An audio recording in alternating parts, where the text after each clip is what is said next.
So I'm not going to tell it right now. I'm going to wait. I'm going to make you wait, and I'll tell you in a few minutes here. I've neglected to get my Today in History ready. That was my bad. So I'm doing that right now as we speak because I'm good like that. I'm able to multitask. It's pretty incredible. So as I'm talking to you right now about Memorial Day weekend, and by the way, be safe. If you're out there celebrating, you definitely want to be safe. Take it easy. Celebrate, but not too wicked hard. Because, you know, you want to be here for the rest of the summer and for the rest of your life. Now, there have been some horrible accidents in the area recently. We don't know if any of them had anything to do with over-imbibing or anything. Of course, we had the terror. It seems like the guy fell asleep on the Coney Road when 3 people were literally mowed down. You know, I hate to be so blunt about it, but that's exactly what happened. They were mowed down, and they were walking along the Coney Road. One of them, Barbara Maxim Hensby, was a good friend, a very good friend of mine, and just a sweet, sweet person who I never once encountered, but I met her years and years ago, back when she worked with Dana Sennett and the gang at the Morning Sentinel. I mean, that goes back some years, doesn't it? Because they were, as I remember, I met them in the same room. It's funny how that works. That must have been 25 years ago, at least, when Dana Sennett was working the beat. He was a reporter, and Barbara Maxim Hensby was, I forget what her exact position was. But what a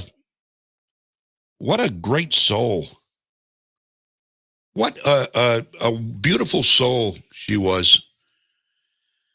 And she and 2 others, including a little girl, year-old, lost their lives when they were mowed down on the Coney Road a week or 2 ago. I don't know now. Time flies. Then there was a horrible accident in Lewiston. 3 people died. It looked like speed was a factor. They don't know if alcohol or anything else was a factor. 3 people died. 1 guy from Connecticut and New Hampshire, 2 people from Maine, a dog on Lisbon Street, Lewiston. And speed was a factor, and they don't know if anything else was. So, you know, with these most recent accidents in mind and the fact we have a holiday weekend, I mean, is that not more reason to just keep it top of mind? As you're out remembering people this year, as you're out putting flowers on graves this year, think about that. I know this is very morbid, but think about this. I'm telling you, as you get older, you realize the importance of thinking about this stuff. When you're young, you don't even want to hear about it because you're invincible. You're infallible. Life goes on forever.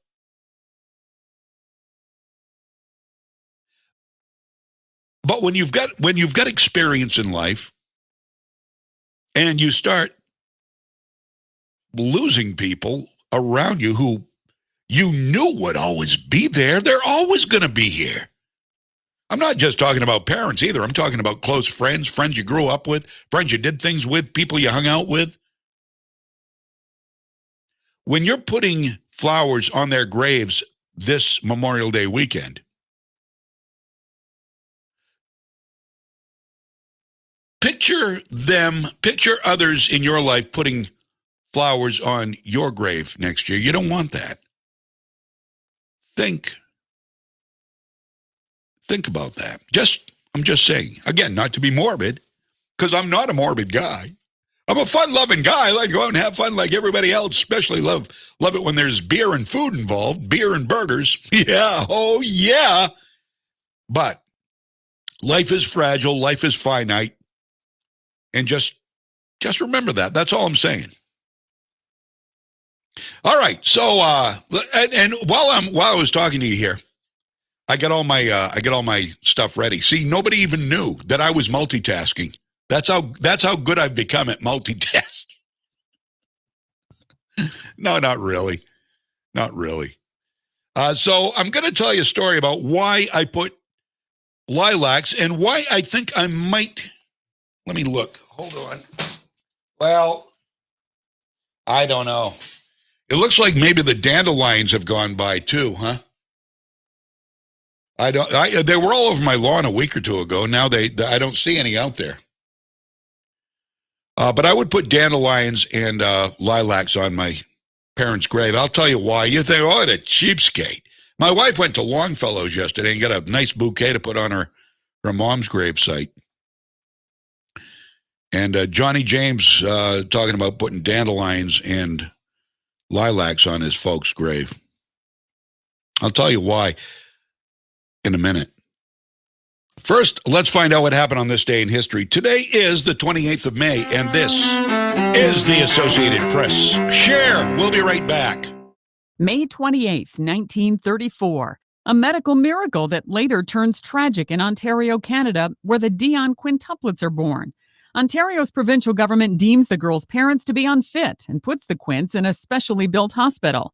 That's where the identical sisters become a money-making tourist attraction during the Great Depression. Years later, the three surviving quints sue Ontario's government and receive a $2.8 million settlement. 1908.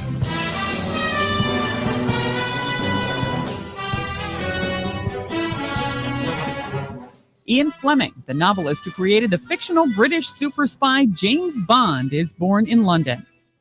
1972. The Duke of Windsor, the only British monarch to voluntarily relinquish the crown, dies in Paris at age 77. The former King Edward VIII abdicated the throne in order to marry Wallis Warfield Simpson, an American divorcee. 1998. When I was meditating. He was sleeping. Right, and Gandhi was just a lazy little goof who slept about 18 hours a day. In California, actor and comedian Phil Hartman is shot to death by his wife Bryn, who then kills herself. And 1957, baseball's National League approves moving the Brooklyn Dodgers to Los Angeles and the New York Giants to San Francisco. Today in history, May 28th. Sandy Kozel, The Associated Press. Oh, welcome back. Oh, okay, friends. Hey, welcome. Welcome to all of our groups. First of all, AM 1160 WSKW, AM 1160, Maine's most powerful AM radio station, Maine's heritage station. Online, legacy1160.com, powered by the Harry J. Smith Company on Sanger Avenue in Waterville. And we also have the video stream all over the place, powered by Moody's Collision Center, with locations throughout Maine. Now, we are all over Facebook. We are on a bunch of pages, including Legacy 1160, American Women Who Bear Arms, Right America Media, Freedom's Pep Rally with John James, my personal page. And we have just shared with a bunch of groups, including Socialism Sucks, Gun Owners of Maine. Some of these have to be approved by admins. Again, if you're an admin of one of these things, of one of these outlets, by all means,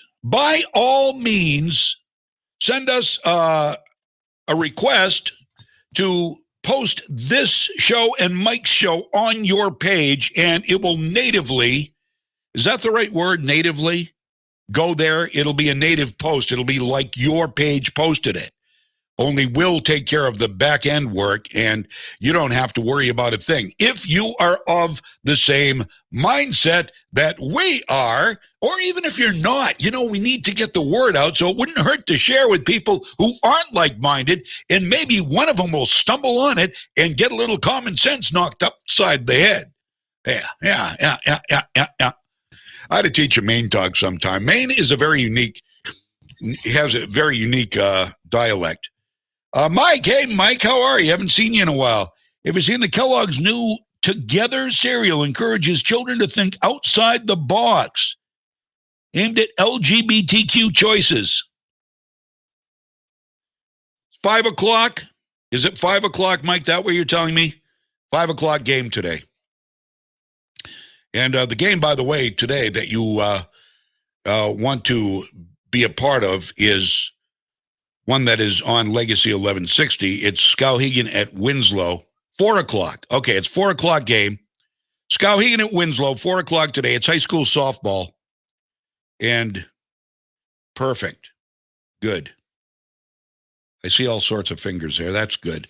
All right, so we do have high school softball today. Mike Violette calling the play-by-play, and you want to be there. You want to listen to it on AM 1160, or you can go to AM, or you can go to legacy1160.com and just click on listen live, because we stream everything 24/7 as we tell you right there. So there you go. And there you are. You're all up to date. 4 o'clock today, high school softball, Skowhegan at Winslow. Mike Violette calling the game. Fun times, local sports, your local sports leader. Here for you. Okay. So I promised you I would tell you out of the box. I get it. All right, we got Amy, we got Casey, we got Mike weighing in on that. I have not seen that. I have not seen that. What should we talk about indoctrination? I've got indoctrination stuff. We've got a guest, by the way, coming up at 11 o'clock this morning. He's from the Gatekeepers. You check it out. Go to gatekeepersonline.com if you want to learn more about this guy. Great guy. And it's a very popular podcast. His name is Jeff Dornick, Dornik. You want to learn more about him, go to gatekeepersonline.com/Jeff Dornick and learn more about him. And interestingly, we're going to be talking about the link of freedom and faith, as you might expect with a site like the Gatekeepers. Are the two unequivocally linked? Freedom and faith? Faith and freedom? Well, find out. Jeff he's a heck of a speaker. He's out there in California. That's why we're waiting till it's still going to be early for him out there, but he's a great speaker, and I'm excited to have him on. Thank you to Juan over at Right America Media for setting that up. Sets up a lot of this stuff with us here on Legacy 1160. Well, Joe Biden had a moment yesterday. I don't know if you saw this or heard about it. The video is now online. You can find the video. Joe Biden was speaking, and I have no idea. He was in Ohio. He was in Cleveland, which is surprising. Usually if he's not in D.C., he's either in Wilmington, Delaware, or someplace in Pennsylvania. So he's apparently getting out a little bit more. So yesterday he's in Cleveland. He's talking about the economy. And right in the middle of speaking, he wandered away from the podium. I mean, he didn't go far. He came back, but it was weird. He turned and he walked toward the side. And the thing is, the microphones are on the podium in front of him. And it's not like he's looking at the audience when he's talking. It's like he's looking as though he's walking off the stage, away from the mics. He also forgot what DARPA stands for. DARPA, D-A-R-P-A. DARPA, by the way, stands for Defense Advanced Research Projects Agency, which isn't something you're going to remember, nor am I. But he is the President of the United States. I mean, he is charged with remembering at least what the acronyms stand for. Didn't remember that one.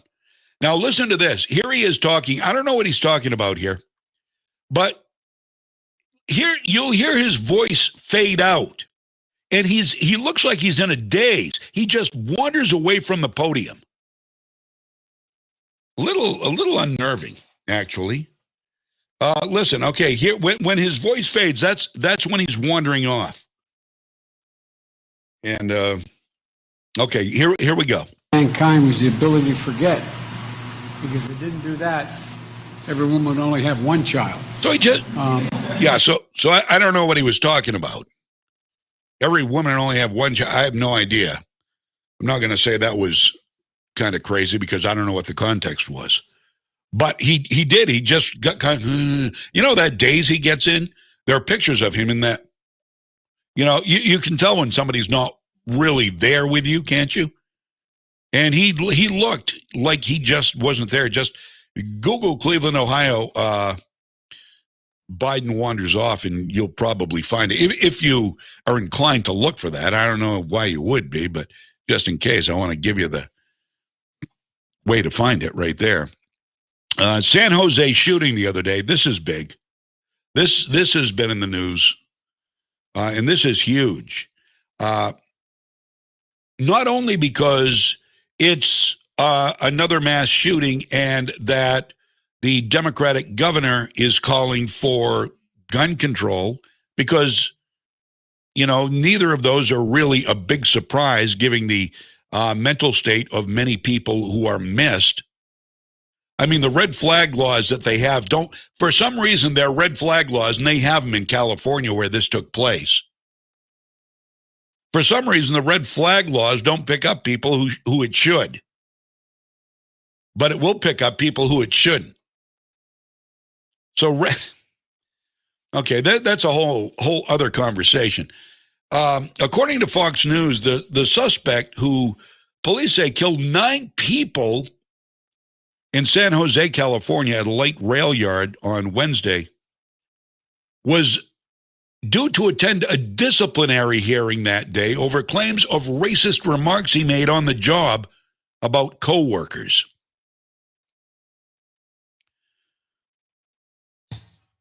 Now, that in and of itself probably wouldn't be enough to cause any worry. I mean, it's not nice. And why, if somebody makes racist remarks on the job, why wouldn't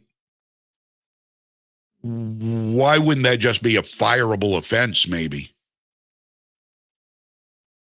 Is the disciplinary hearing? Maybe that was a disciplinary hearing on the job. I don't know.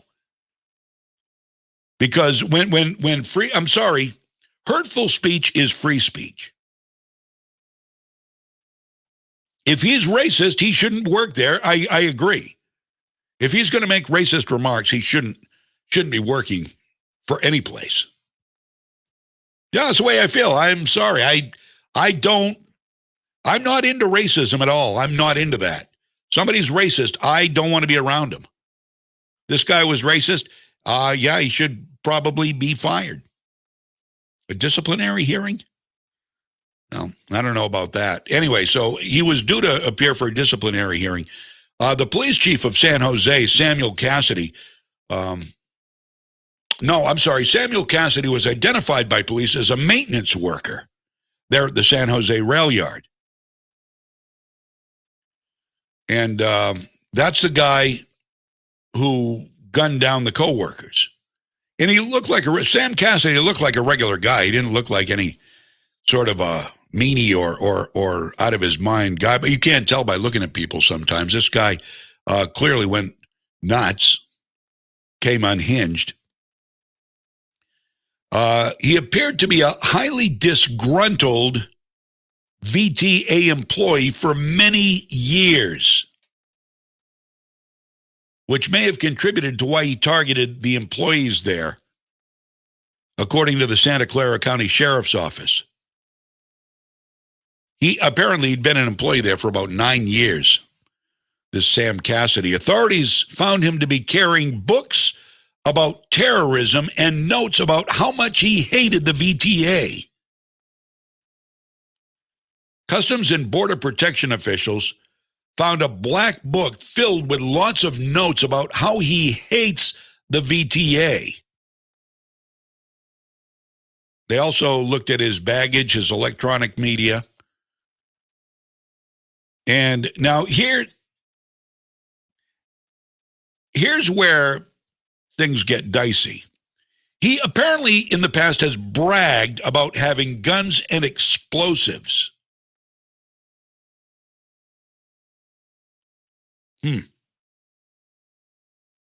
Okay, that's interesting. Well, I guess it depends on if you're saying, hey, I've got a bunch of guns. I'll tell you that. I got a bunch of guns. I've got some M80s. I don't have M80s. I don't have any fireworks at all right now. But if you're talking like that, or if you're saying, I've got guns and I've got some explosives and I could blow this whole place up. Now you're talking something that probably ought to be investigated. That would be what I call a missed red flag, but we don't know if that was the case here. However, this is a red flag.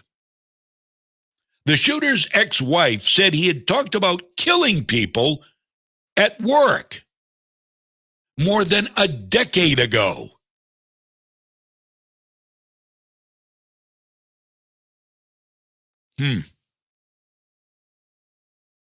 California. Oh, and also after the shooting, interestingly, right around the same time or right after the shooting, his house went up in flames. Some kind of timed incendiary device, do you suppose? That's a way to destroy evidence, I guess, huh? Wow. Just very weird. So California governor and dictator Gavin Newsom made a brief statement following the shooting. He said this. What the hell's going on in the United States of America? What the hell's wrong with us?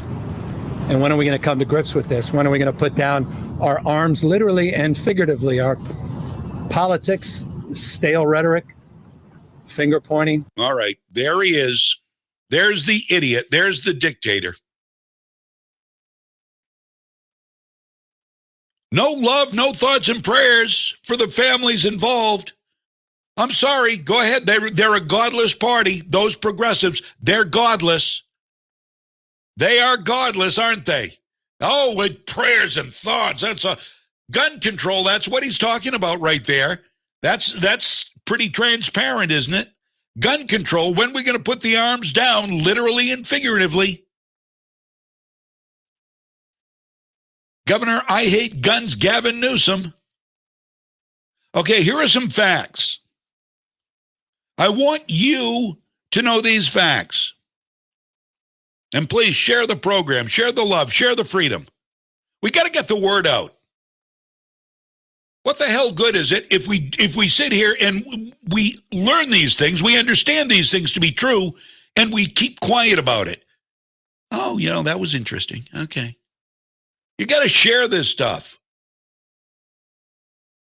These are the facts that need to be shared. This guy, this Sam Cassidy, had 3 9mm handguns, which are, to the best of my knowledge, all legal guns in California. There was no AR-15. No. What is the left going to do? What are they going to do? What are they going to do? There's no narrative here. There were legal. But wait. The shooter had a bunch of high-capacity magazines. There you go. There you go. High is the damned high-capacity magazines, which are illegal in California. What? You mean that this guy did not obey the law on high-capacity magazines? Ooh. What is wrong with people? Criminals don't obey the law. So what is Newsom's suggestion here? What is his, because get it high capacity, even if they weren't high capacity magazines, the guy allegedly had like 20 or 30 of these magazines on him. So you have 20 or 30 10-round magazines. There's no difference in damage. There's going to be no difference. Now, this is a sad story. I'm not making light of the story. I'm making light of Gavin Newsom for using this to milk gun control. Because that's what the Democrats do. I'm sure Kamala Harris was all over this too. She's from California, and she was probably on MSNBC right after it happened. In her smug, condescending, nasally tone, well, we need to do away with all guns. And I'm sure she was assuming it was an AR-15, too. Oh, so that's falling apart. But it was a white guy. It appeared to be a white guy, so you got that.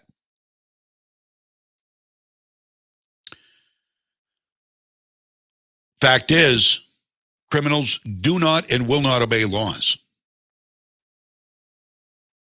Disarming the public. Well, now, what if somebody there at this rail yard? I'm just raising a hypothetical, of course. But what if somebody there was a concealed carrier and, in fact, was allowed to carry their gun concealed on the job?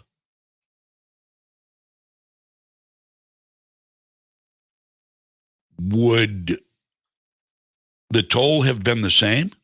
Well, we don't know. It's a hypothetical. Maybe somebody was carrying. I haven't heard of any fight back. So I assume no. I assume nobody had a gun. The only thing that could have stopped this guy was somebody else with a gun.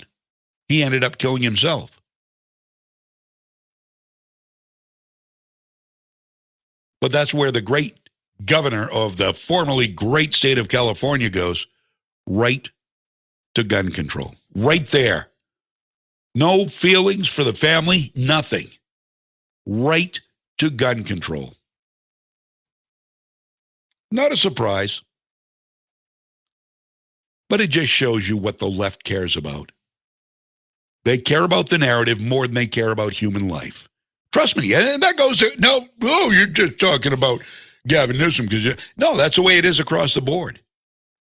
Nancy Pelosi, Chuck Schumer, they care about their narrative. They care about their votes more than they care about human lives. Nancy Pelosi can sit there and cry crocodile tears about the children all day long, but I know she doesn't care. I can guarantee you she could care less. As soon as she's done talking, she's forgotten about the children, and she probably can't wait to get home to her mansion in California to eat her decadent ice cream.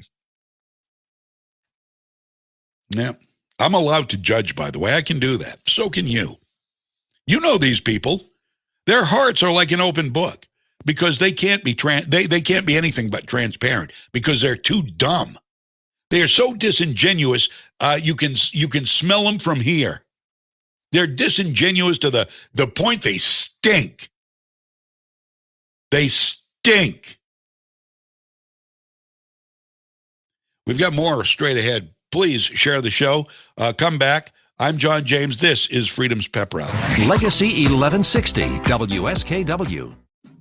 Spring is the time for renewal for both you and your home. So brighten your day and your surroundings with great items from Town Line Antiques. Do you love classic decor? You'll find furniture, artwork, glassware, signs, and hundreds more pieces around every corner. Their classic colors and styles will have you thinking spring and feeling invigorated every time you see them. Or maybe you enjoy collecting books, comics, coins, sports memorabilia, watches, classic electronics. Town Line Antiques has rare items that you won't find anywhere else. Town Line is also showcasing a new display of art glass that's absolutely dazzling. Each piece is one of a kind with its own unique flair of colors and form. You'll simply have to see them to appreciate their beauty. And for everyone who loves to bring items back to life, they're now carrying high-quality fusion mineral paints that give you beautiful color and a durable, long-lasting finish. Town Line Antiques, open Tuesday through Sunday, 10 to 5, Route 201, right on the Winslow-Vassalboro Town Line. What's important here at Moody's is we have a lot of opportunity for upward mobility. Moody's definitely helped me through.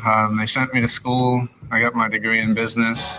I had the demeanor and I had the willpower and the want. Our trade is constantly changing and there's always new challenges that arise. I definitely feel like an owner. It's very exciting. When you like what you do, you like your job, you like the people you work with, what else could you ask for? Bring your skills to Moody's and build a long-term future. with us. Maine State Credit Union is excited to announce registration is open for the 2021 Feed Me Virtual Walk to End Hunger in Maine. The event runs April 24th through May 31st, and you can register to walk or run a 5K, 10K, half marathon, or marathon all at once or over the course of the event. Everyone who registers will receive a free Feed Me t-shirt with 100% of the proceeds going directly to local hunger organizations. Find all the information to register at mainstatecu.org. Proudly supported by Charlie's Motor Mall, the Element Group, and GHM Insurance. Do you have itchy, irritated, or burning eyes? You may be experiencing dry eye syndrome. Contact Kennebec Eye Care and let them help find a solution to the problem. When we concentrate on activities like reading, driving, and computers, we blink less, which reduces the amount of tears on the surface of the eye. An exam with Kennebec Eye Care will identify what's causing the issue and how to best treat it. Schedule an appointment today by calling 872-2797. Kennebec Eye Care, your site specialists, 216 Main Street in Waterville, and online at kennebeceyecare.com. I'm CBS 13 meteorologist Lexi O'Connor. Some sun to start this morning, then becoming mostly cloudy and cool today with highs just in the upper 50s and low 60s. Chance for rain late tonight into tomorrow morning for southern Maine, New Hampshire, and the coast, then staying mainly cloudy and cool tomorrow with highs just in the 50s. Mostly cloudy Sunday with more rain developing late in the day and into Monday. Thank you very much, Lexi. Welcome back to Freedom's Pep Rally, brought to you by the Gun Shop on Coney Circle in Augusta. Come on in. Hello to Rick, Mark, Angela. Good morning to Amy. Good morning to Cindy. Good morning to Jessica and George and Bill and Mike. Who else do we see in there? In the Amanda, welcome. I don't know what platform any of these folks, well, I do know some of them are on my page or Freedom's Pep Rally. Some of them I don't know. Casey, welcome in. Dottie, good morning, Dia. Yes, sir. And yeah, we've got a lot to get to this morning, and we have a guest later on. And of course, later on today, you've got high school softball, 4 o'clock at Skowhegan at Winslow. The game starts at 4 o'clock. Mike Violette is going to be on the scene for you, calling all the play-by-play on AM 1160, and listen live at legacy1160.com. Click on Listen Live, brought to you by the Harry J. Smith Company on Sanger Avenue in Waterville. And so let's talk a little bit about what's happening in. Wait a minute. I have a story. I have a story here twice. All right, that's just weird. All right, let me get rid of this here. Hold on. All right, Republican governors are meeting now. Now you wouldn't know that in Maine, would you? You would have no idea of that in Maine. Because we don't have a Republican governor. We don't even have a governor who likes to work with Republicans, who likes to reach across the aisle. She will only say she does, but she doesn't. Janet T. Mills, T stands for tyrant. Okay, hold on. That was, I don't know if you could hear that or not. Something strange happened. Okay, anyway, so, Janet Mills doesn't even work with Republicans, let alone like them. But there is a Republican governors conference going on this week in Nashville. And Sean Hannity had several governors on as guests, including Kristi Noem of South Dakota and a lot of Mainers' second governor, Ron DeSantis of Florida. A lot of Mainers go to Florida for the winter or half the year, some of them. And some of them live there more than half a year. Paul LePage, I guess, is as much a Florida resident as I. In fact, I'm not sure where his residence is. If he's going to run for governor, doesn't it have to be in Maine? I don't know. I guess we'll see. Anyway, so Ron DeSantis is one of the guests last night or Wednesday. I think it was Wednesday with Sean Hannity. And according to DeSantis in the interview, many people, including from Maine, are moving to Florida and registering as Republicans because lockdowns in blue states caused them to reevaluate being in the state they were in and being a Democrat. He also spoke of school lockdowns and how these nonsensical rules and closures have damaged an entire generation. Listen, this is Florida Governor Ron DeSantis. Well, I think it's been probably the biggest mistake, tragedy, is locking these kids out of school. They're not following science. This is politics and ideology, and quite frankly, it's a disgrace. I was in Baker County, Florida. They celebrated the 180th day of being open, the full school year. They did the full school year, finished it today from the very beginning, and every single parent from the beginning had the right to send their kids to school in person. I think there's obviously a lot of other policies that really mattered. Obviously, we prevented COVID patients from being sent to nursing homes. We created COVID-only nursing facilities to protect the most vulnerable. I think that mattered, but I can tell you, locking kids out of school for over a year, that's going to have ramifications for our country and those states. It's not going to be days, weeks, months. It's going to be years, and some of these kids are not going to have a future as a result of those bad policies. How about that? How about that? Ron DeSantis, he's proven to be a great governor, by the way. All year long, the schools have been wide open. And the students didn't have to go if they didn't want. There was a choice. There was a choice. Parents may not want their kids in live learning situations for whatever reason. Maybe they have underlying conditions, maybe health conditions. I understand that. So there's a choice. That's pretty disturbing, isn't it? If he's right that this is going to affect a whole generation of kids who have been locked out of school for a year. Maine, at least Maine's back in school for the most part. At least my part of the state is. Amy, I don't know. You can speak to that probably. And I know we spoke with a legislator yesterday, Sheila Lyman, who is a school teacher, and I believe they're back in school there in Jay. But a lot of schools, including a bunch in southern Maine, I don't know if they're back yet. Maybe some of them are part-time. Maybe some are full-time. I'm not really sure. But a lot have been locked down, still are locked out, still on Zoom. So a lot of people are now moving out of Democrat hellholes to freedom-loving Florida and to Texas, too, by the way. And they're becoming Republicans.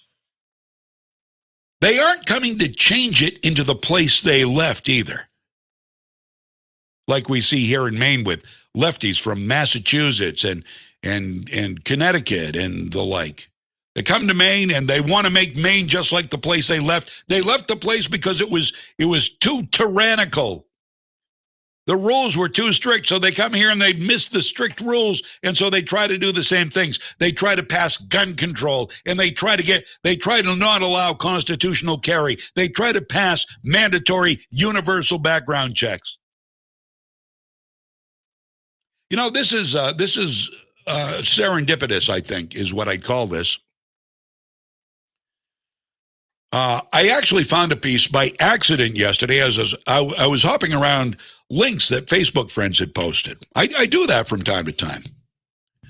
Sometimes you have to go out of your way to look for links because Facebook doesn't like to share things that don't go directly back to Facebook. So I do. I go around and I look at my friends' Facebook pages, and I found a link. Now, this goes out to all of those. It goes along perfect with my Florida story, by the way, but this also goes out to those who leave the tyranny of the state they are from, seeking a better, more free life.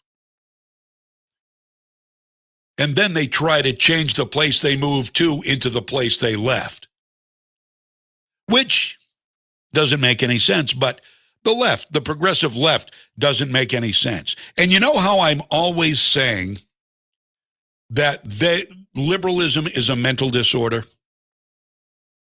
I'm not just saying that. In fact, data coming up. Stay with me. Stay with me. I'm going to give you data. This is good stuff you're learning here. This is like free class. A free class in conservatism. Here's the piece I found. Welcome. You came here from there because you didn't like there. And now you want to change here to be like there. We're not racist, phobic, or anti-whatever you are. We simply like here the way it is And most of us actually came here because it is not like there, wherever there was. You are welcome here, but please stop trying to make here like there. If you want here to be like there, you should not have left there to come here. And you were invited to leave here and go back there at your earliest convenience.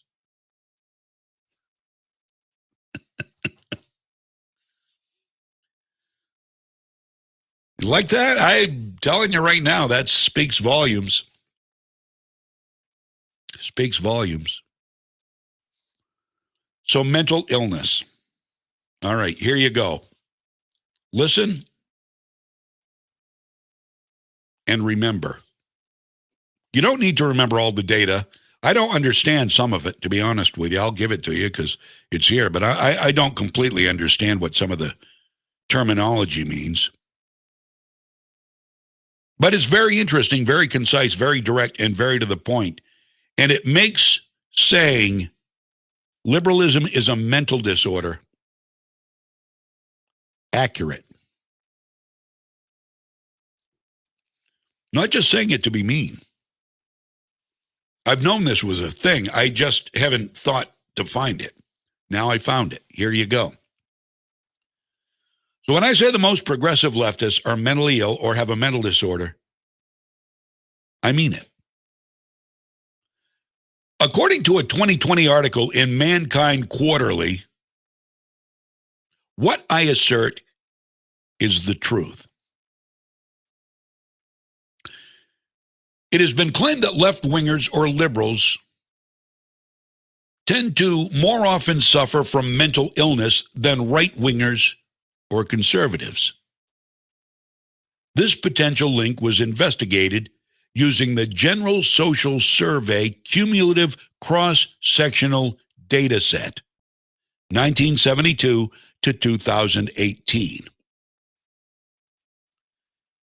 A search of the available variables resulted in 5 items measuring one's own mental illness. For example, do you have any emotional or mental disability?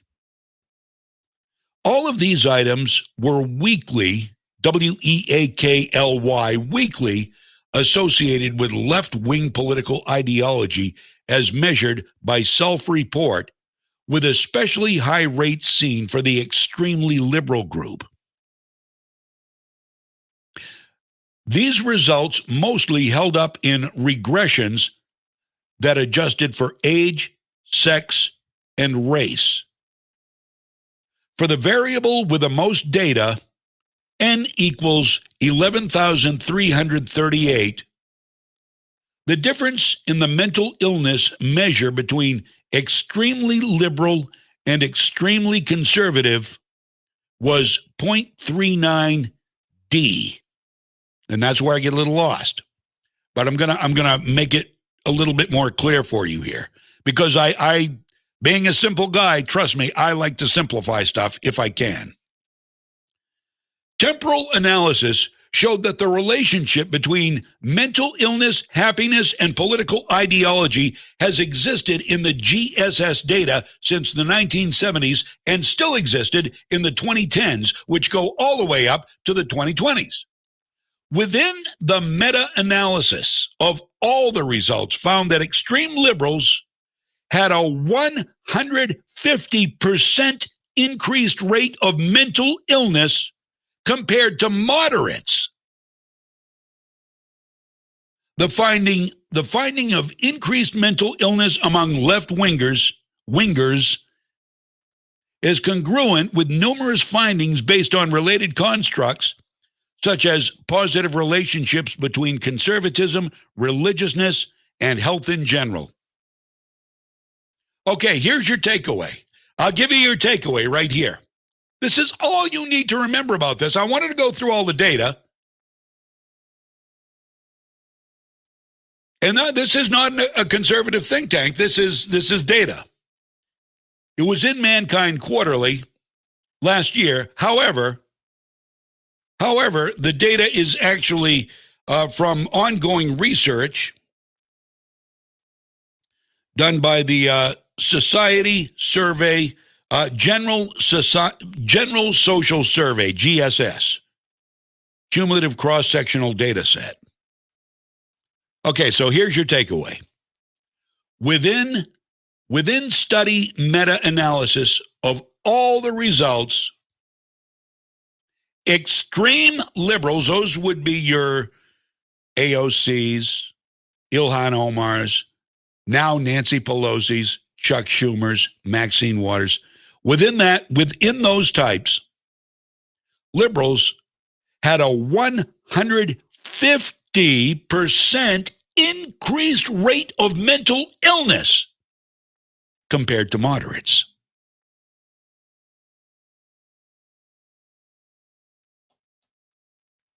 So if you're a moderate Democrat,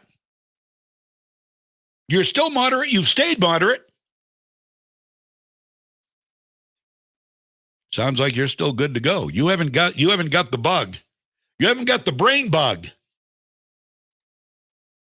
But the progressives, the AOCs, who are now undergoing therapy because of January 6th. People like her, she's got the brain bug. So when you talk to a progressive who's just a left-wing nutcase, you know who they are. You know who they are. Understand, they are probably suffering from some kind of mental illness because liberalism is a mental disorder.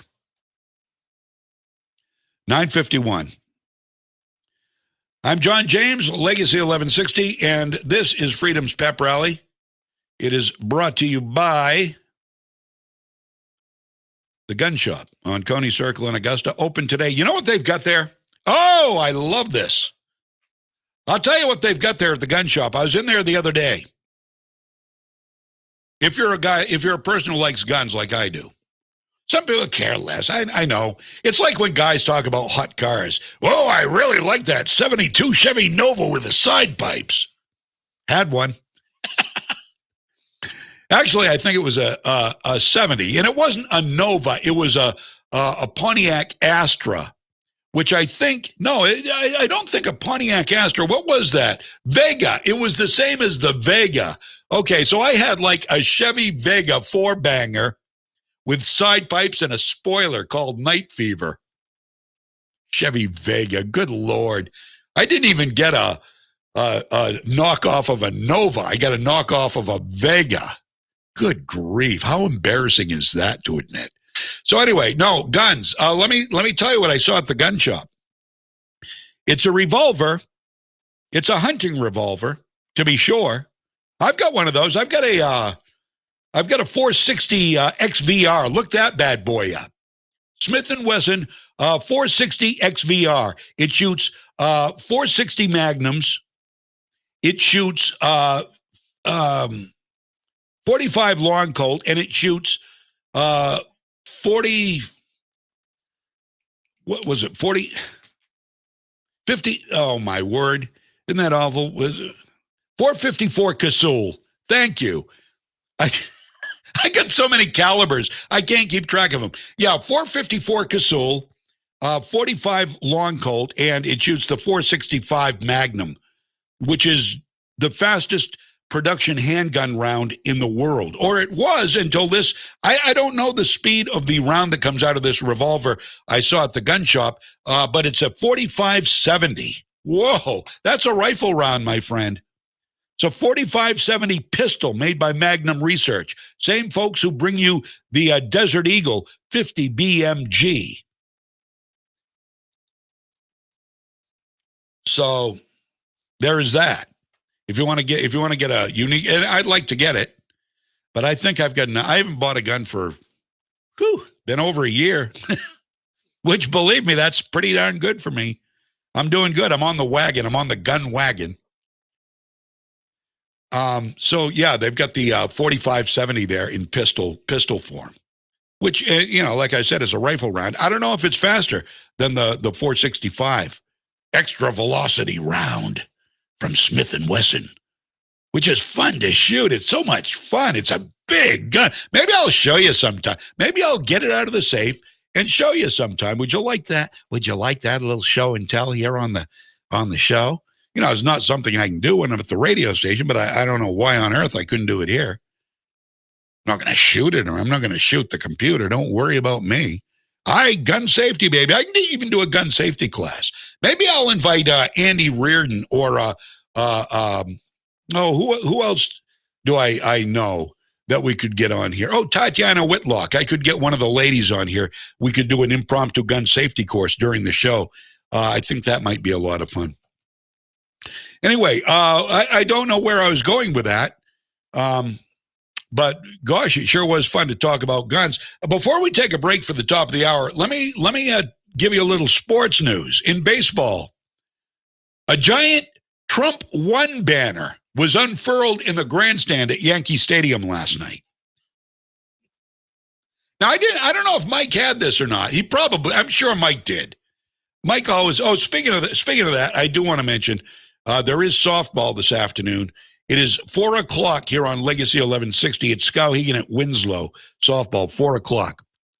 So at Yankee Stadium, a Trump 1 banner was unfurled last night. I absolutely love this. According to the New York Post, 2 men were greeted with boos. Of course they were. Freedom haters, America haters. They were greeted by New York American haters. As they unfurled this big Trump 1 banner saying, Trump 1, save America. Yankees and Blue Jays. There's a doubleheader. Actually, was this? Yeah, last night. It was the last night. It must have been the nightcap. 2 men were escorted out of Yankee Stadium, one of them apparently in handcuffs. Video and photos show the 2 men unveiling the Trump 1, save America flag on the first base side of the stadium, which prompted a Bronx cheer of boos from many in the crowd, people who are disgusted by America first. Probably all illegal aliens. I'll be right back. I'm John James. This is Freedom's Pep Rally. WSKW, Legacy 1160. Hi, I'm Greg from Gregory's Disposal. Dumpsters, dumpsters, dumpsters. Call Gregory's Disposal, 465-4500. We can help. Cleaning out Grandma's attic, or if the kids finally moved out, leaving the junk behind, we have debris dumpsters and many sizes of roll-offs to get the job done quickly and efficiently. Call Gregory's. Call Gregory's, 465-4500. How about remodeling, redoing the roof, tearing off the old porch? Gregory's will bring the right size dumpster at the right cost. Our dumpsters are brown, and we keep our prices down. Call Gregory's. Call Gregory's, 465-4500. Gregory's can also help with your weekly rubbish. We offer many services, including curbside pickup, residential dumpsters, whatever you need. Gregory's is there to help.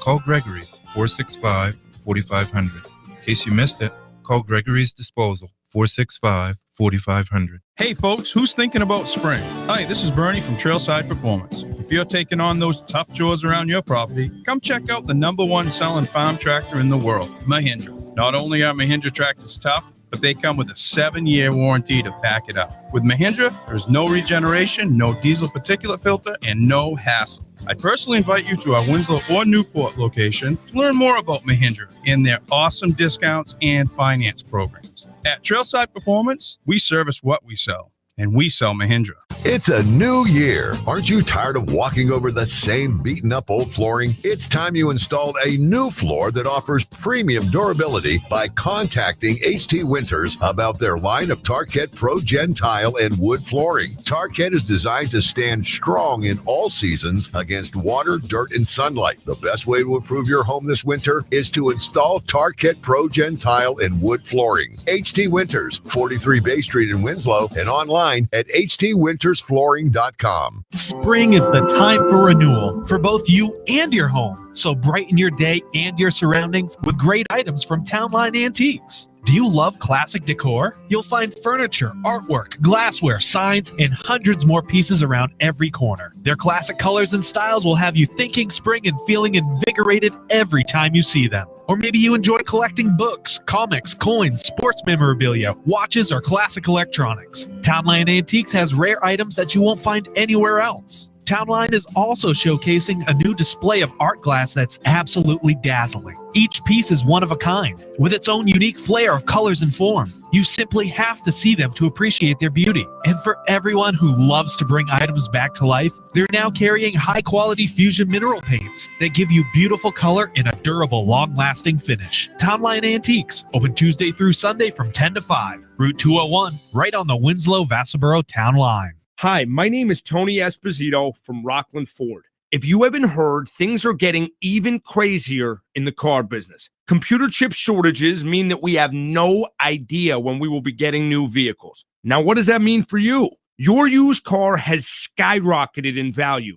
You may even be able to make a profit on it. At Rockland Ford, we are paying all the money for used vehicles every single day. So call us and take advantage of the market before it's over. On another note, as Rockland Ford continues to grow, we are looking for new team members to join our family. We are hiring for all departments with sign-on bonuses of up to $10,000. Some positions don't require any experience at all, so if you have been looking to start a career in a fun, fast-paced, team-oriented environment, then we want you on our team. Call us at Rockland Ford, home of the Rock Bottom Deal, Route 1, in Thomaston. I'm CBS 13 meteorologist Lexi O'Connor. Some sun to start this morning, then becoming mostly cloudy and cool today with highs just in the upper 50s and low 60s. Chance for rain late tonight into tomorrow morning for southern Maine, New Hampshire, and the coast, then staying mainly cloudy and cool tomorrow with highs just in the 50s. Mostly cloudy Sunday with more rain developing late in the day and into Monday.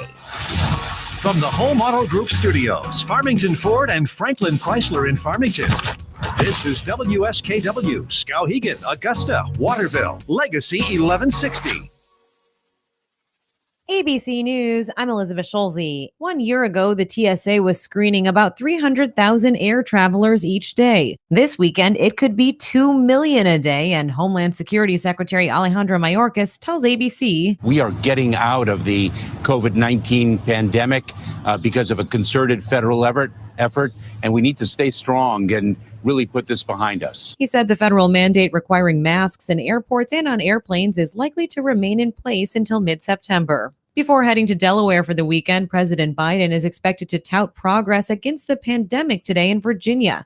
He'll also speak to a group of service members.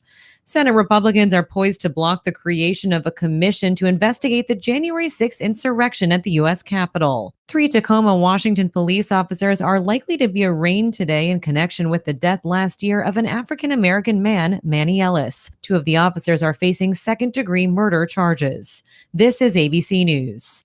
The ceasefire between Israel and Hamas is still holding after the two sides traded rockets and bombs for more than a week, and it's prompting new invitations for long-term peace talks. Egypt inviting Israel, the Palestinian Authority, and Hamas to Cairo next week for talks on a long-term ceasefire. It's expected all parties will attend, though no one has publicly confirmed. On the table for those Egyptian-mediated talks, a prisoner exchange, a joint UN-Palestinian effort to get aid into Gaza for rebuilding, and the fate of Arab residents facing possible eviction from the Jerusalem neighborhood of Sheikh Jarrah. During his visit, Secretary of State Antony Blinken warning Israel their eviction could reignite tensions and violence. Jordana Miller, ABC News, Jerusalem. Americans are spending more. The Commerce Department says consumer spending rose 0.5% in April, but that's down from the nearly 5% surge in March, powered by stimulus checks.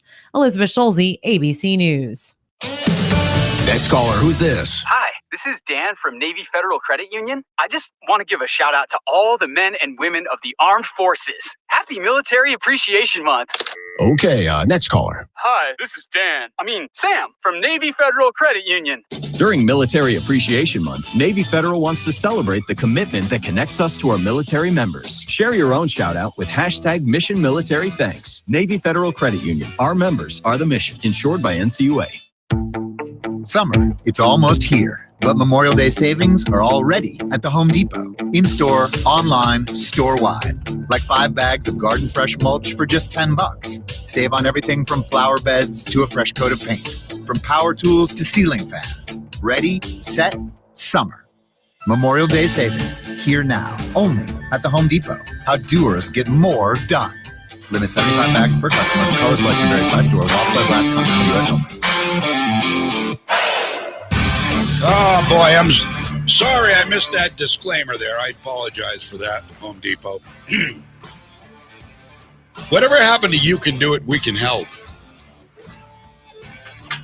It's 10:04 right now on Legacy 1160 WSKW. Softball today, 4 o'clock, right here at Legacy 1160 or at legacy1160.com. Just click on Listen Live. Today, it is Skowhegan at Winslow with Mike Violette softball. And coming up at 11 o'clock this morning, Jeff Dornick from the Gatekeepers website, Gatekeepers Online. They do a podcast, a vidcast, and this guy's a great speaker. I've heard him speak. I haven't heard him personally. I've watched videos of Jeff Dornick speaking. And we're going to be talking, I suspect, about freedom and faith and the link between the two. And how important the link between the two is as we become more and more, it seems, a godless society. So we'll talk politics and we'll have some religion in there too. And I think that's not a bad thing. I really don't think it's a bad thing. I'd like to get your opinions on what he has to say. And if you have any questions for him, please feel free to weigh in. You can send me a private message. I will be sure that I am on my personal page looking for private messages. John, Jon James.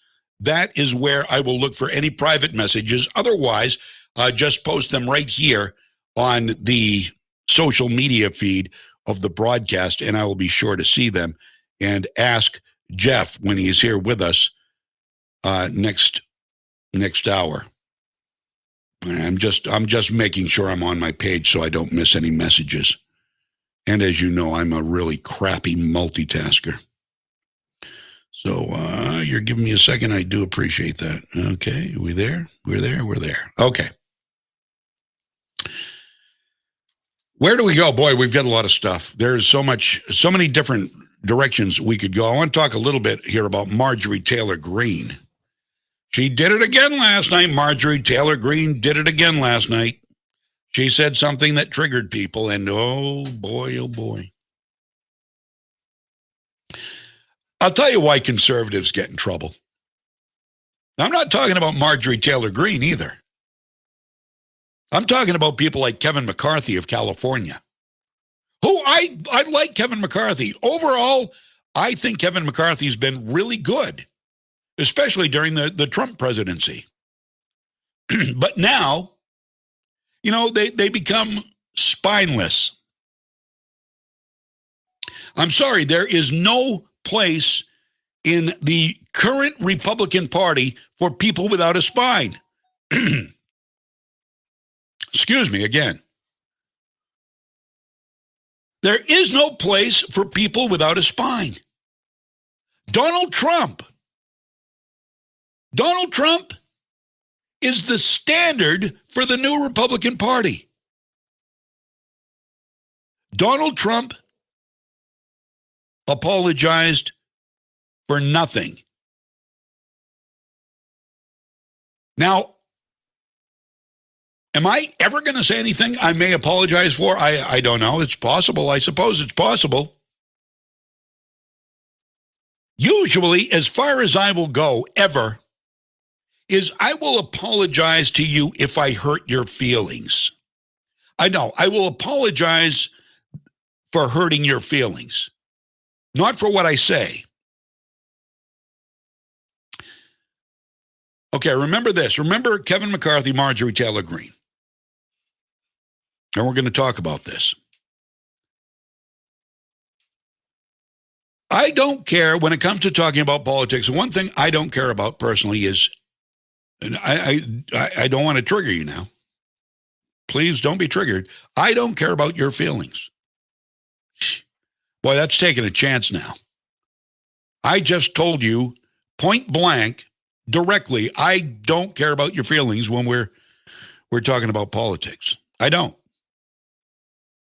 Again, I always told you, I'll tell you how I feel. I'll tell you what I'm thinking. You can like it or lump it, I guess. Put it in a truck and dump it. That bring back memories? Does me. So now I'm not going to hurt your feelings unless you're a far, far lefty. I'm just not. Because we probably think mostly alike. You may not like everything I say, but I don't think it's going to trigger you. If it does, tell me. I don't mind being told. Now, if you're a lefty, you may be emotionally scarred by some of the things I say. There are some people in government who are like that. And they are gaining momentum and a lot of hate from progressives. People who speak their peace of mind. One of them, of course, Marjorie Taylor Greene of Georgia. The left hates her because she is the antithesis of political correctness. And you know what? Trump supporters love it. Love it. In fact, Marjorie Taylor Greene, who is a freshman representative, by the way, has banked more than $3.2 million in donations from more than 100,000 donors already.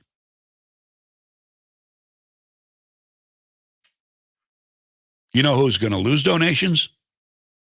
Kevin McCarthy. Because he's spineless. We'll get to that. Recently, Marjorie Taylor Greene, MTG, came under fire for comments she made comparing mask mandates to the Holocaust. Here's what she said. We can look back in a time in history where people were told to wear a gold star and they were definitely treated like second-class citizens. So much so that they were put in trains and taken to gas chambers in Nazi Germany. And this is exactly the type of abuse that Nancy Pelosi is talking about with the mask mandates. And you remember, this was a mask mandate for the House of Representatives. Senate didn't have to wear masks. Nancy Pelosi put the hammer down. You got to wear them, just like frickin' Ryan Feckless Fecto. Got to wear masks. $500 fine, and she did it. She handed out $500 fines. Didn't pull anybody off committees because she's not stupid that way. But she did fine them $500. So that was Marjorie Taylor Greene's comparison, and the left came unhinged at her. They came completely and totally unhinged. All right, let me ask this. Where were they? Where were they when AOC and her ilk, the squad, were comparing the southern border and the kids in the cages to kids in concentration camps drinking out of toilets? Where was the left when that happened? Where is the left now that it's happening under Biden worse than under Trump? Crickets. Thought so. So this is where I lose the respect. House Minority Leader Kevin McCarthy declined to address the remarks from Marjorie Taylor Greene when she made them. All well and good, just not going to say anything about him. That's what you do. She said what she said. She's doing very well donation-wise, and she's doing very well popularity-wise. She said what she basically compared Nancy Pelosi to Hitler in that way, in that marking people. The mask, with no mask, is like having a gold star, or a star, gold star, I guess. That's what she was saying. That's exactly what she was saying. Not that anybody ever called Donald Trump the Orange Hitler, or literally compared him to Adolf Hitler. Government officials, yeah, not like anybody ever did that. So Kevin McCarthy, a week later,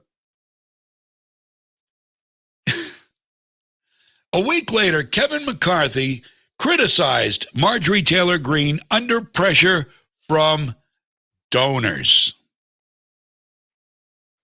Well, there you go. spineless. Spineless. This is where I lose respect for people.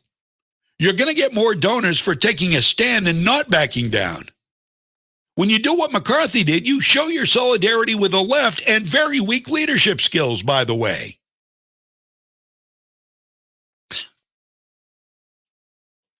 So last night, in her district in Georgia, Marjorie Taylor Greene held a rally. During the rally, she addressed the issue of the border. Why wouldn't she? So she told the crowd that Democrats help drug cartels in Mexico and that the cartels love them for it. And she's right. The cartels love the Biden administration. The sex offenders love the Biden administration. The gang members love the Biden administration because they are empty. They are an empty vessel, the whole lot of them. Immoral, godless, America-hating, all of them. So she's right. And then she got all politically incorrect. She used a bad Mexican accent as she mimicked what the drug runners are likely saying.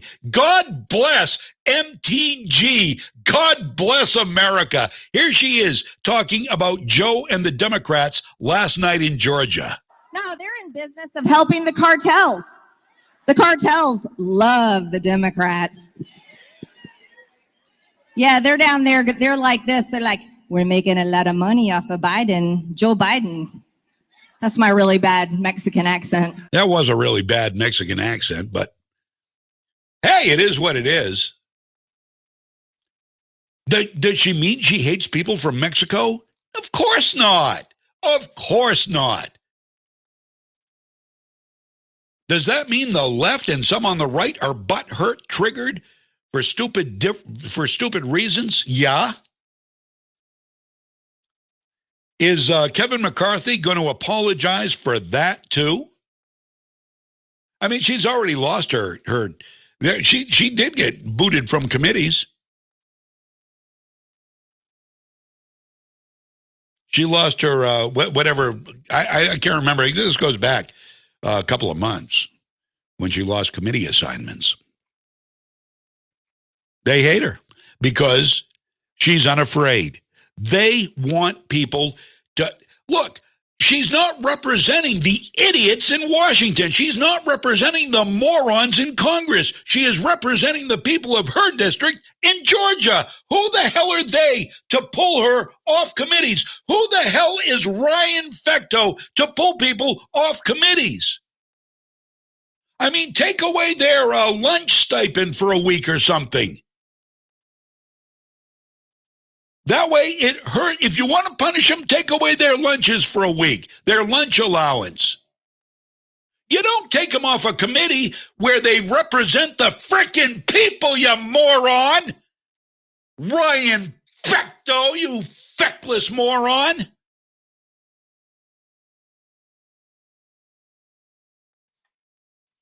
I mean that in the best possible way, though. Sorry if I offended you. How stupid is that, though? Seven Republicans taken off committees. It's not as bad as I thought. I misunderstood it at first. I thought all of the Republicans were taken off committees because I thought all the Republicans wore masks. If all the Republicans had worn masks, had come in rather Monday without masks, there would be no Republicans on any of the committees. So the mechanism to do what I thought he did was there. It's just that not all Republicans came in maskless. But how stupid, how short-sighted is that? No, that's not short-sighted. That's actually very brilliant on his part because he's getting more Democrat control, which is what he wants. He could have done something else to punish him, but he didn't. No, he did what would hurt the most, what would hurt constituents the most. He pulled the Republicans out of the committees, replaced them with Democrats. Feckless Fecto.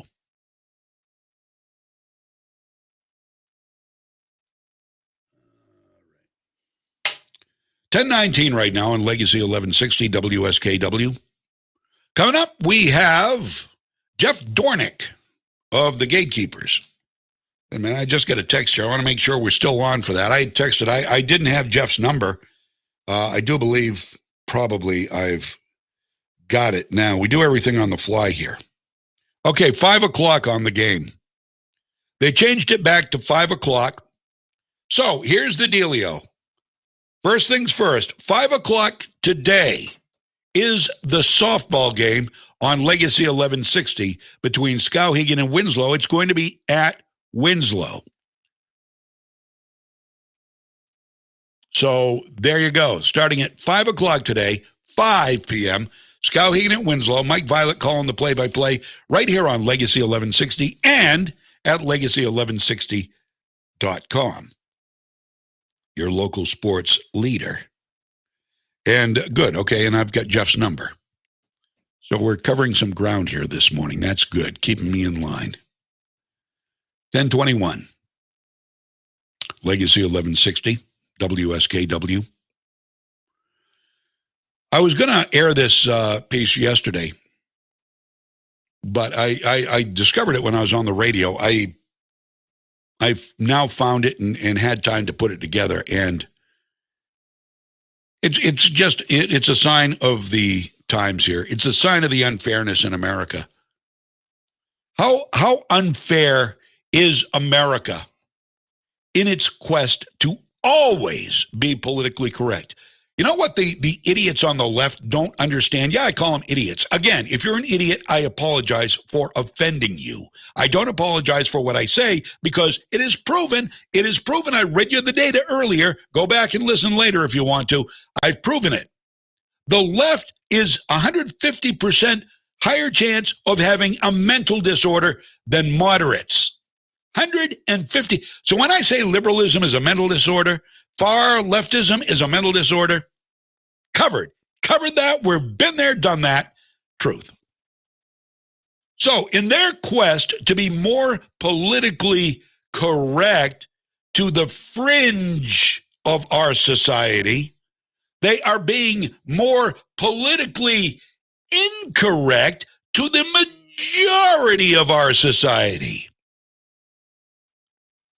The majority of our society, this is a statistic. I don't have the numbers, but I'm going to give you a fact. A majority of our country is not transgender. I know, maybe you, who knew?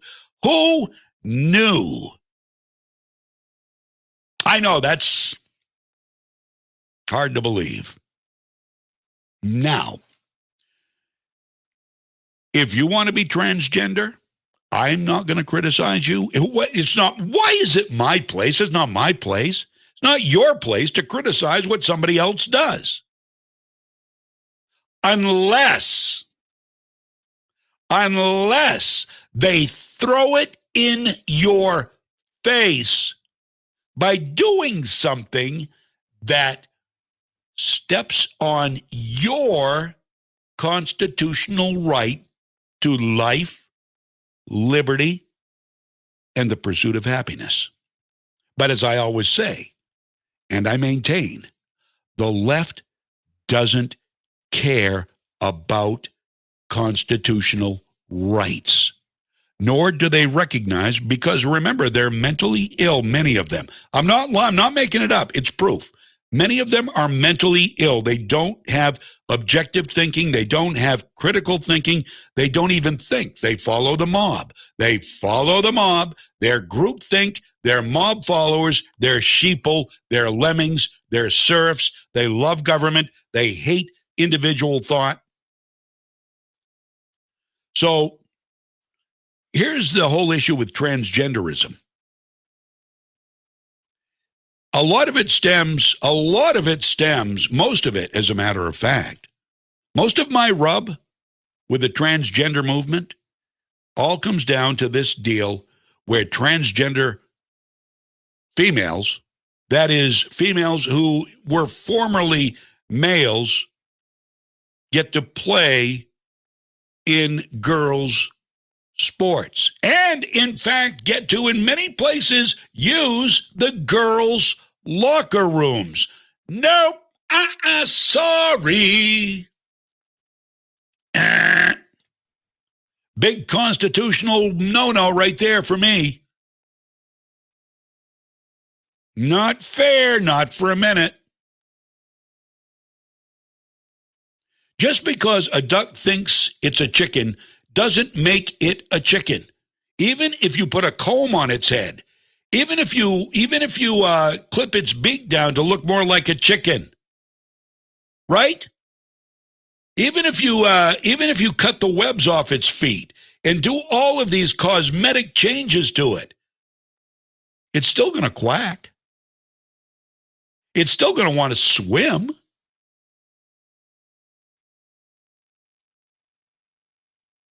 Science. Oh, I bet you weren't ready for that, were you?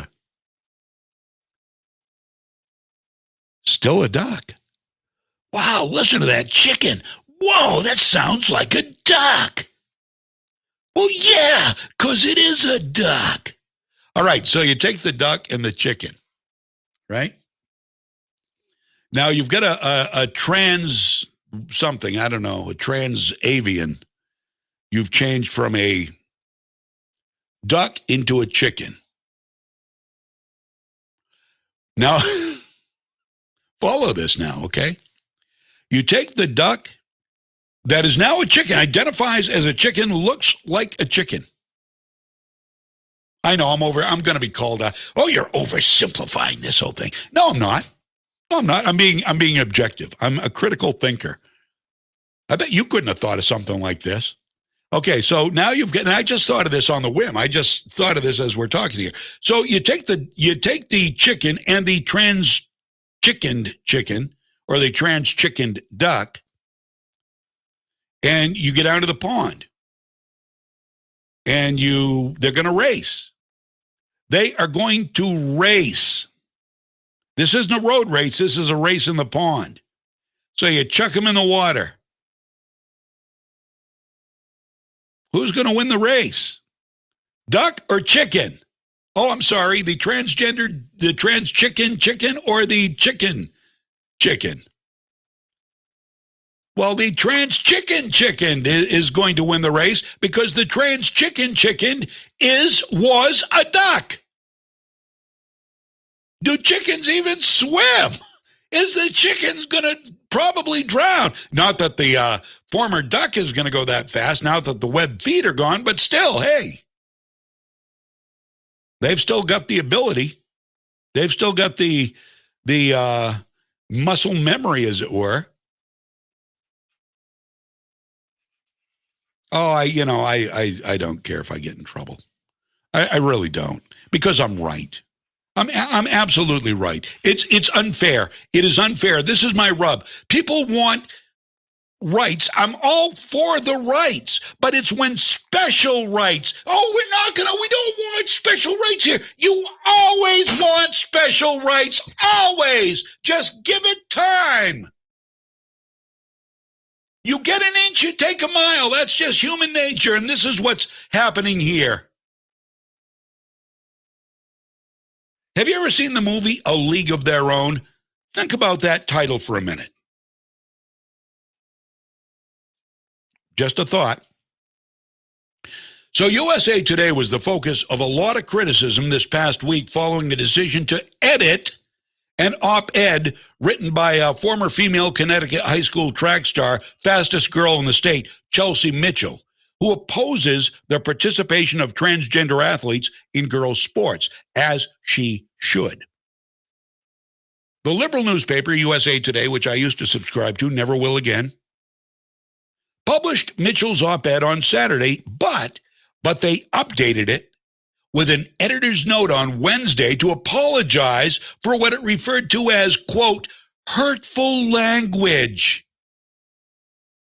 Oh, we're so sorry. It's hurtful language was in that op-ed, which means it wasn't written by the paper. It was written by somebody with an opinion. Opinions are allowed. unless they contain hurtful language. Then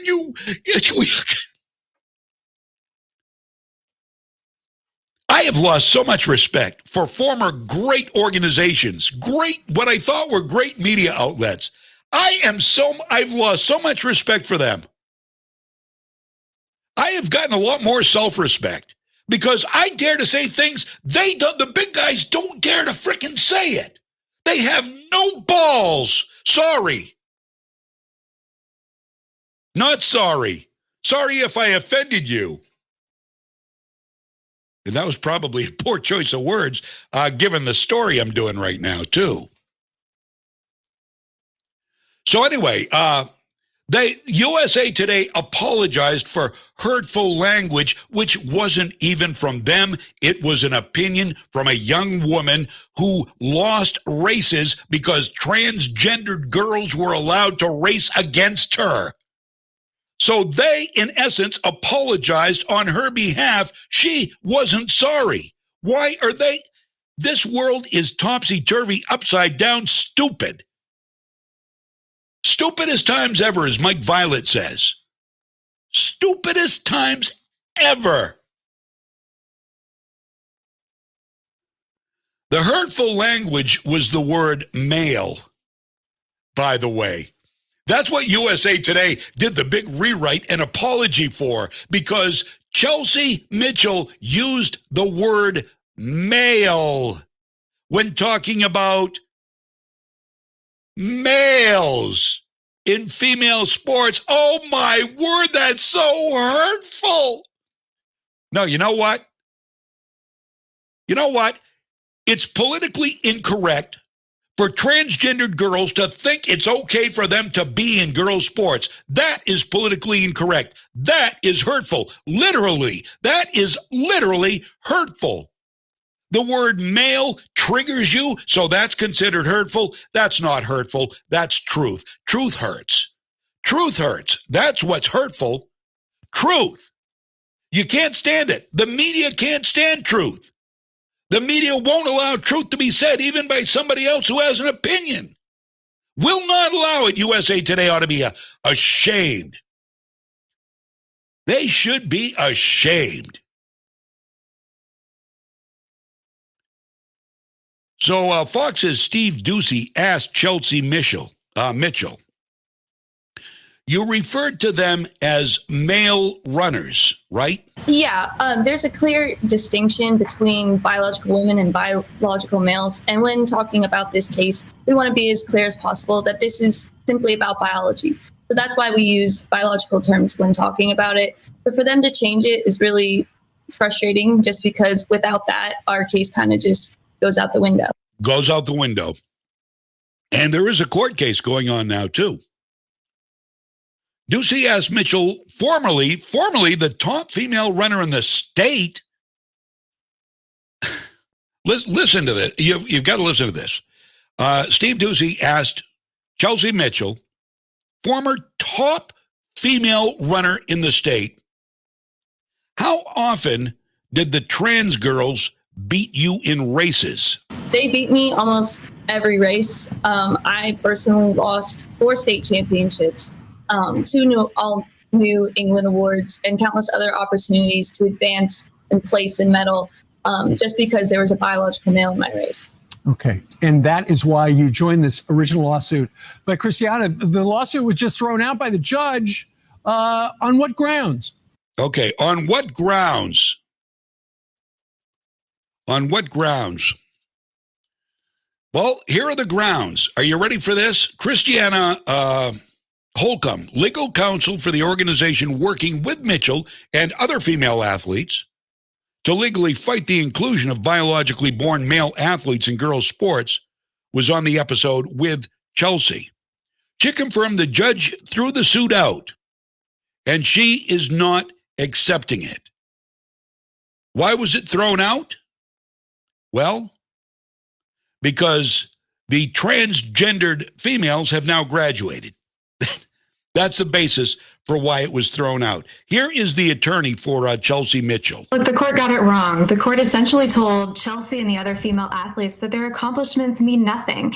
And 14 months after we filed the federal lawsuit, the court still dodged the real issue in this case, which is the fundamental unfairness of forcing girls like Chelsea to compete against biological males, because there are those real physical differences between the sexes that give males an athletic advantage over girls. You know what? I don't even understand why this is a thing. Do you think there would be a wedge between transgenders and most Americans if special rights weren't being demanded? Not by all.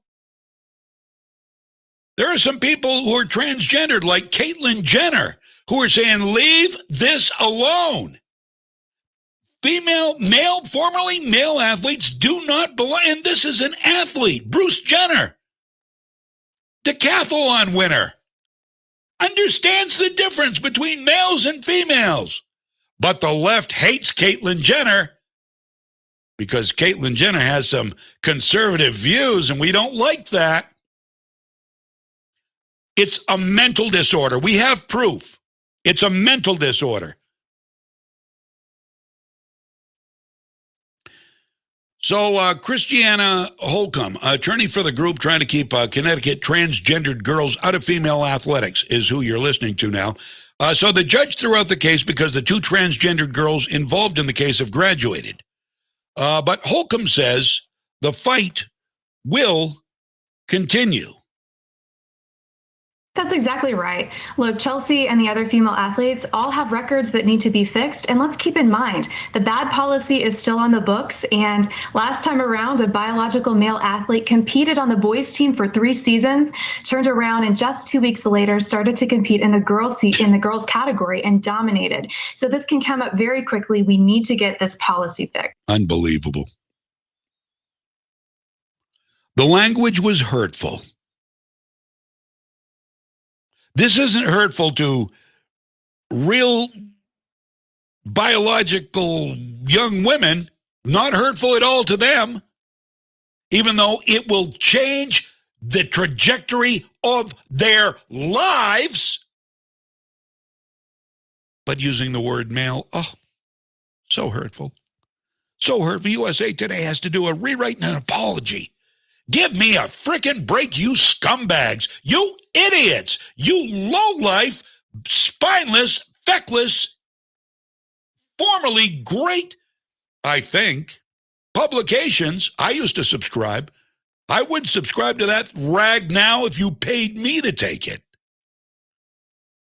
Back with more. Got to take a break. 10:37, I'm John James. WSKW, Legacy 1160. Have adventurous plans this spring? You're going to need a Jeep. So head to Haight Chrysler Dodge Jeep to save on new Jeep vehicles during their Jeep Celebration event. Now through the end of April. Shop online at HaightChryslerDodgeJeep.com or stop by 507 Lakewood Road, Clowes Corner, Madison. What's important here at Moody's is we have a lot of opportunity for upward mobility. Moody's definitely helped me through.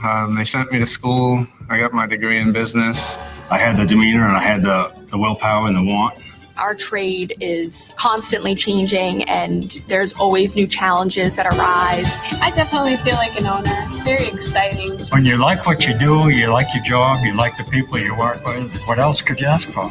Bring your skills to Moody's and build a long-term future with us. Spring is the time for renewal for both you and your home. So brighten your day and your surroundings with great items from Townline Antiques. Do you love classic decor? You'll find furniture, artwork, glassware, signs, and hundreds more pieces around every corner. Their classic colors and styles will have you thinking spring and feeling invigorated every time you see them. Or maybe you enjoy collecting books, comics, coins, sports memorabilia, watches, or classic electronics. Townline Antiques has rare items that you won't find anywhere else. Townline is also showcasing a new display of art glass that's absolutely dazzling. Each piece is one of a kind, with its own unique flair of colors and form. You simply have to see them to appreciate their beauty. And for everyone who loves to bring items back to life, they're now carrying high-quality fusion mineral paints that give you beautiful color in a durable, long-lasting finish. Townline Antiques, open Tuesday through Sunday from 10 to 5. Route 201, right on the Winslow-Vassaboro Town line. Electrical repair should never be done without the knowledge of how to do it safely. Better yet, skip that stress and let Kennebec Electric and Lighting take care of it for you. Kennebec Electric has offered professional electric and lighting service and expert installation in homes and businesses for over 37 years, and they stand behind that experience with a guarantee on all their work. Kennebec Electric and Lighting. Contact them for all your electric and lighting servicing, including installations and repairs at 861-7028 or online at KennebecElectric.com.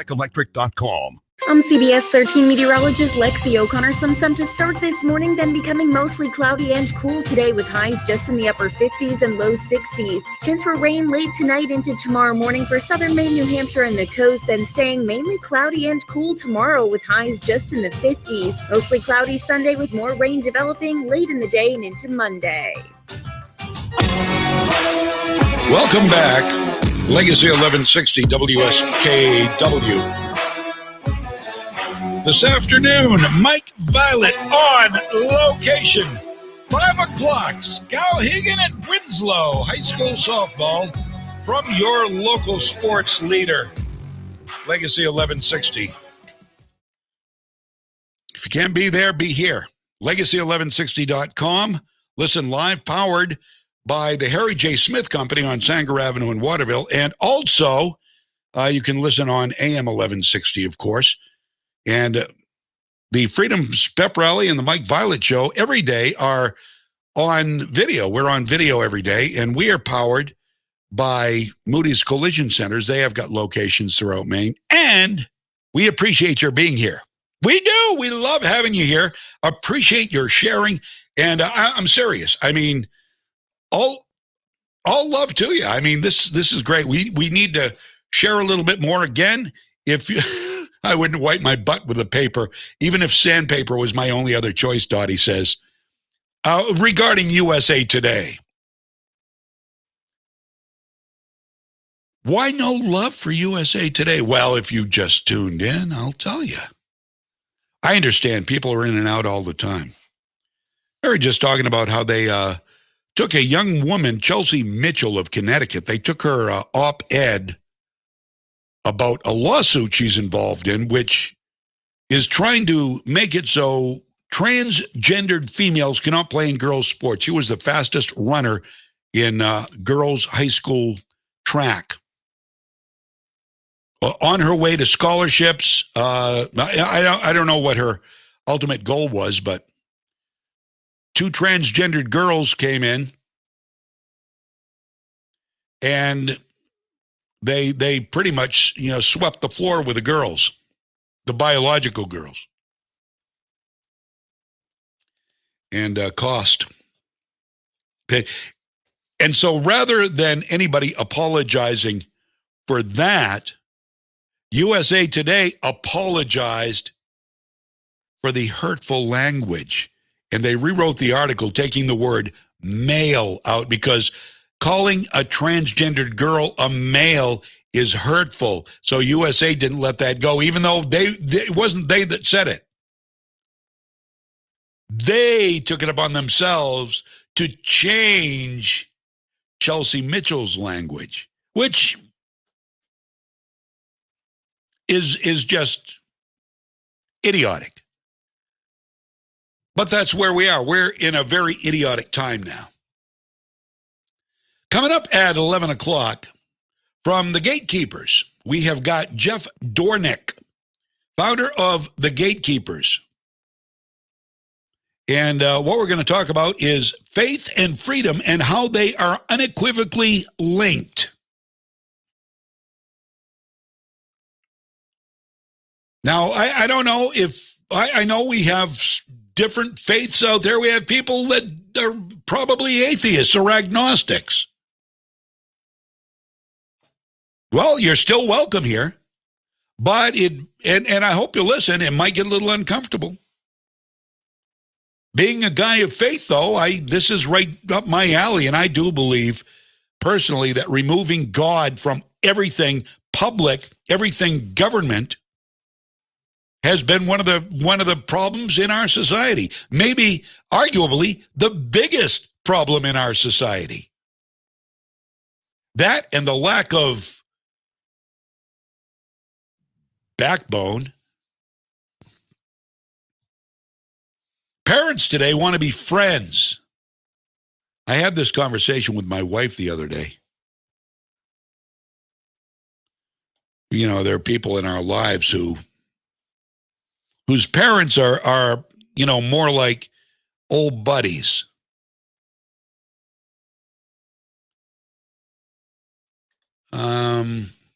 Got some new name. I'm not sure what platform I'm looking at here. Hold on. Oh, I bet that's Max. Max or maybe Billy Bob. Welcome from Baileyville. Nice to have you there. Thank you very much. 10:44 right now on Legacy 1160 WSKW. And I'm going to cover a little bit of what's going on in the election realm. Even though it's mostly been covered by Gateway Pundit, it is Max. Good morning, Max. Gateway Pundit and Steve Bannon's War Room.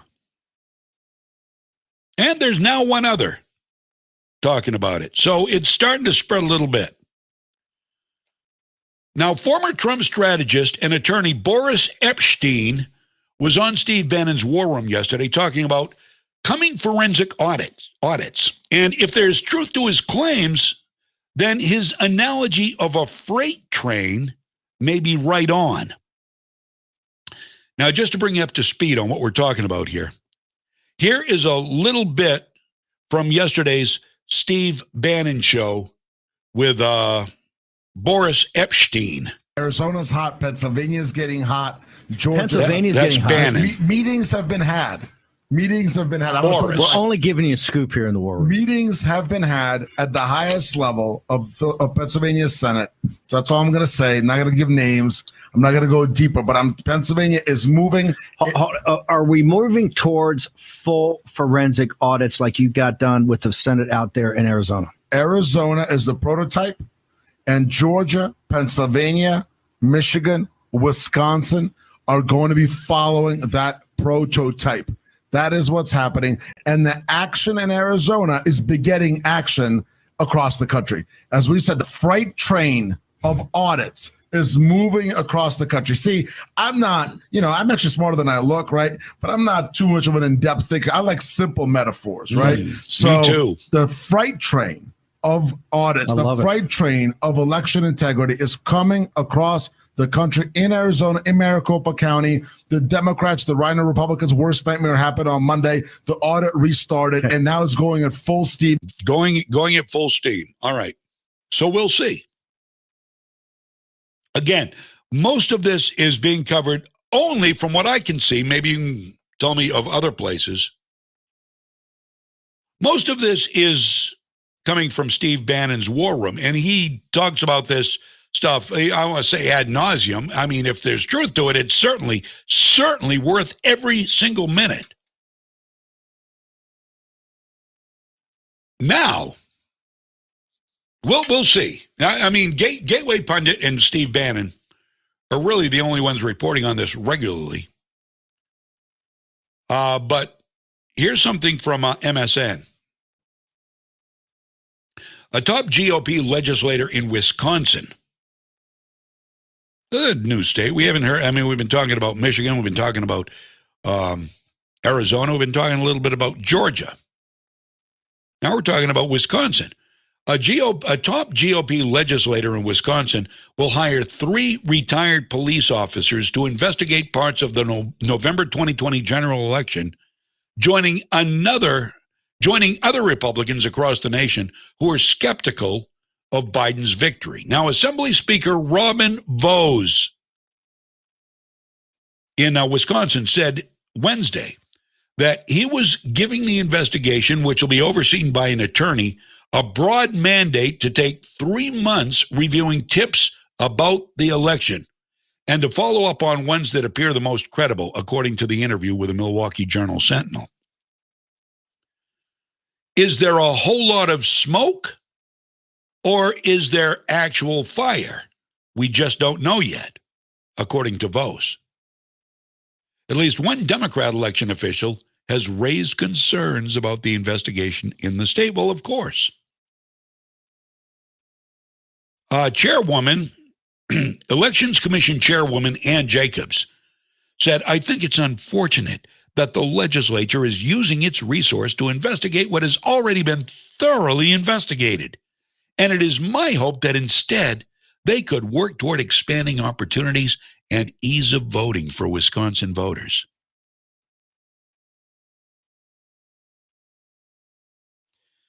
I'm sorry, I don't get it. Call me dumb. I don't get ease of voting. Can you read? Can you write? Can you check a box? Can you fill in a space? Well, okay. How much easier does it have to get? You go to the polls, you go in, you vote, you come out, you go home, you watch the returns. If you're a shut-in, you vote by mail. You send in the paperwork, you request the ballot, you get the ballot, there's a paper trail. You vote, you send it back, you wait for the returns. Well, I don't see what's so tough about that. Well, the lines are so long in some of the minority. Well, okay, then let's fix that.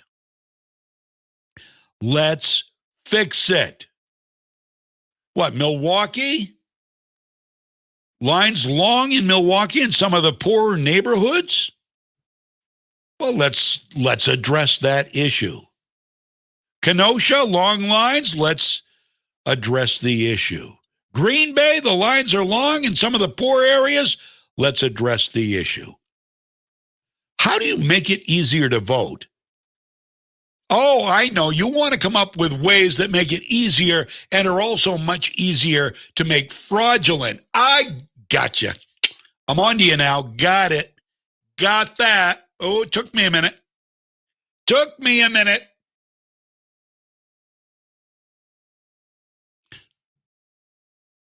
They think we don't see this. So there's your election fraud update. I'm hopeful. I'm hopeful that this is not all smoke and mirrors on Steve Bannon's War Room. They talk about it an awful lot. I'll tell you, if all of this stuff comes to fruition, if all of these states that they talk about, the freight train, if they all go into forensic audits, I've got to tell you, I am going to make Steve Bannon's War Room one of my main sources for news. If this fizzles, well, you know how it goes. You give somebody the benefit of the doubt. If they prove themselves, you stay with them and you hang in there strong. And if it all fizzles away and amounts to nothing, then you pay no attention to them. So we'll see. I'll give them the benefit of the doubt right now because I'm hopeful. I'd like to see it. Will it change the outcome of the election? No. Very doubtful it could. I think everything's been certified. It's a done deal, basically. We'll see. It's 10:52 right now. Again, coming up at 11 o'clock from the Gatekeepers podcast, it's Jeff Dornick out there in California. And I don't know, I think he travels quite a bit. He's a very, very vivacious speaker. He's got passion, and we're going to talk about freedom and faith together. And how we might need faith to get our freedom back or to keep our freedom. Despite the fact that there are so many faithless out there who don't want God brought into, Lord forbid we bring God into any part of life. God forbid we put the 10 Commandments up in any public building. Oh, sure, go ahead and hang the posters up for the 100 different genders from out Maine, but don't you dare put up a copy of a Bible verse or the 23rd Psalm or the 10 Commandments. No!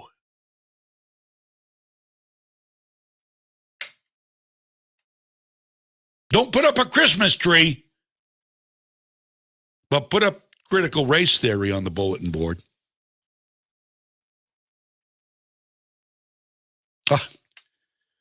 Critical race theory. Okay. Let's talk about that for a second.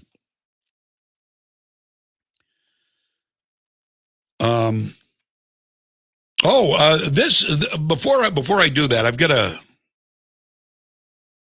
this teacher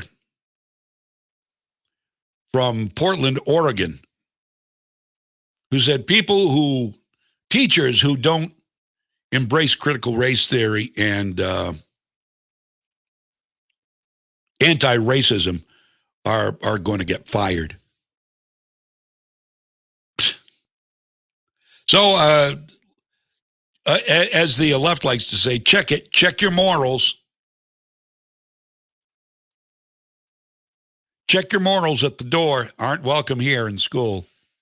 Want your job, you'll do what we say, damn it, or you'll get fired. I don't care if it's against your morals. I don't care if it's anti-American. If you're white, you're a racist. Get used to it. Teach it or be gone. That's coming right up. I saw this, though. Brandeis University. My daughter went to Brandeis University. And she was there a semester before she decided, well, because she was going to be a nurse practitioner or a doctor originally. She's an RN with a bachelor's degree now. So she came home where she could get schooling that was cheaper and would be quicker because she wanted to start a family and has got 2 beautiful children now. She went to Brandeis. Now, Brandeis University's assistant dean, Kate Slater, who is white. This is just so typical of the putrid lily white leftist virtue signaling race appropriating idiots. Trying to look for a more polite word to say, but I'll just say what I wanted to say originally. They are race appropriating morons. So this lily white Brandeis University dean, assistant dean, Kate Slater, and I'd tell her that right to her face too. If Michelle were still going there and I bumped into her, I'd tell her right to her face, you're a lily white race appropriating loser, Kate Slater. So she's white. She lashed out at white people and told them to, quote, shut up right now. She's a chairperson of anti-racism ideology and critical race theory. She was skewered online for her recent remarks, including that all white people are racist.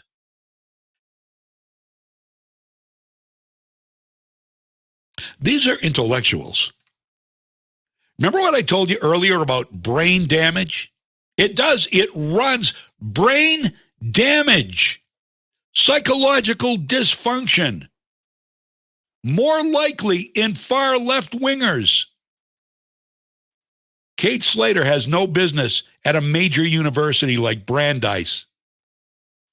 All white people are racist, says the lily white race appropriating, virtue signaling assistant dean. I would pull my daughter right out of there if she was still in college and I was paying for it, which she isn't, and I'm not. Slater, the assistant dean of graduate student affairs at the private Massachusetts University in Waltham. Tuition, by the way, is $55,000 plus. They enrolled about a 7% Hispanic or Latino and about a 5% Black or African American students as of 2019. It's primarily a Jewish school. I don't know if you know that about Brandeis. So here's your white assistant dean preaching how everybody is racist if you're white. She posted defense of critical race theory and proclaimed that questions about critical race theory are often straw men for debates about whether or not systemic racism is real. Quote, yes, all white people are racist in that all white people have been conditioned in a society where one's racial identity determines life experiences, outcomes, and whiteness is the norm and the default, she wrote in a now deleted Instagram post. Oh, she ended, that includes me. Oh, how nice of her. How nice of her to include herself. So there you go. That's Brandeis. That's one of the brains running Brandeis. God help the university. Again, a once great university being run by people like that. All right, and here's the other thing I wanted to get to about critical race theory. Portland, Oregon, a video posted by Citizen Free Press last evening could serve as a warning and should serve as a warning to all parents everywhere, parents and grandparents, of what is coming to Maine, what is already in New Hampshire, what could well be in Maine, especially southern Maine. It's closer than you know. Listen to this scary piece. A Portland teacher spoke out on a Zoom call. I love the Zoom because we're catching all of these idiots making their proclamations that usually would be kept within the group. Now they're everywhere. You can hear them live, and I did. A Portland teacher spoke out on a Zoom call to let teachers know that if they aren't actively encouraging critical racism for their kids, they are being abusive. They are being abusive to the children if they aren't teaching them critical race theory. And they'll be fired. Catherine Watkins identifies herself as an 8th grade humanities teacher at Cedar Parks Middle School. And she notes that her pronouns are she, her, we, and us. As soon as somebody gives you their pronouns, I'm sorry. As soon as somebody tells me their pronouns, my mind is off. Not listening. Now, you want me to listen? Just shut up. Leave the pronouns out of it. Okay? Unless you're androgynous, like Pat. Then you might have to give me, if Pat had only given us a little help. Pat should have told us Pat's pronouns. We still don't know what Pat was. And if you haven't seen the movie, It's Pat, based on the Saturday Night Live character, you've got to see It's Pat because it's hilarious. It is freaking hysterical. So anyway, it may be telling that most all of the compliant serfs on Zoom nodded in agreement. Yeah, because, they're compliant that way. Now, this teacher who is speaking begins by giving those must-be's, the preferred pronouns. Here she is. Catherine Watkins, 8th grade humanities teacher at Cedar Park Middle School, and my pronouns are she, her, we, and us. I'm going to say something that's not nice and not sweet, but it's true. True. If you're not evolving into an anti-racist educator, you're making yourself obsolete in this field of profession. Oh, yeah. Our district is only getting browner and browner with our children.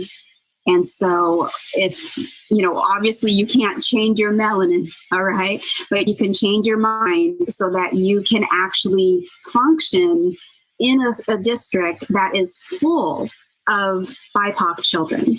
So if you're being resistant, I understand that, but you're going to have to eventually come to the light, because if you're going to keep with those old views of colonialism, it's going to lead to being fired, because you're going to be doing damage to our children, trauma. And so as we fire the teachers who sexually abuse our children, we will be firing the teachers who do racist things to our children, traumatize them.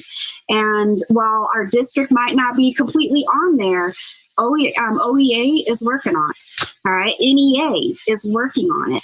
And so it's just a matter of time. So it's like you either evolve or dissolve. You've got to start walking with us. Evolve or dissolve. Oh, isn't she clever?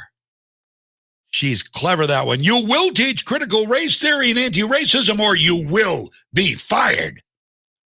By the way, to bring you up to speed here, both of the aforementioned courses are, in fact, racist. The ones she's promoting. We'll be back, running late, and we have a guest coming up from Gatekeepers. Jeff Dornick is going to be here right after the news. And stick around, stay with me, and share, please. I'm John James. Legacy 1160, WSKW. Incense and Peppermints doesn't just have a huge selection of scrumptious candies. They have sweet treats that'll bring back wonderful memories every time you share them. Incense and Peppermints has candy that's fun for the whole family, like Jelly Bellies, Smarties, Turkish Taffy, Mellow Cups, Laffy Taffy, and Necco Wafers. And candy that'll take you on a trip down memory lane, like old-fashioned penny candies, root beer barrels, atomic fireballs, Mary Jane's Bit of Honey, and Jawbreakers. They even carry Maine favorites like Moose Poop and Saltwater Taffy. Incense and Peppermints, 48 Main Street in downtown Waterville. What's important here at Moody's is we have a lot of opportunity for upward mobility. Moody's definitely helped me through. They sent me to school. I got my degree in business. I had the demeanor and I had the willpower and the want. Our trade is constantly changing and there's always new challenges that arise. I definitely feel like an owner. It's very exciting. When you like what you do, you like your job, you like the people you work with, what else could you ask for? Bring your skills to Moody's and build a long-term future with us. It's the bottom of the ninth and last call at the bar. The bases are loaded, and we find Jimmy and his buddies finishing up their final drinks of the night. But look out, Jimmy's thinking about driving them home. Will he make the right call? Hey guys, let's just call a cab. Wow, Jimmy knocks that decision out of the park. He's calling a cab, making sure they all get home safe. This Memorial Day, Delta Ambulance urges everyone to drink responsibly and always make the right call, whether it's designating a driver or calling a cab.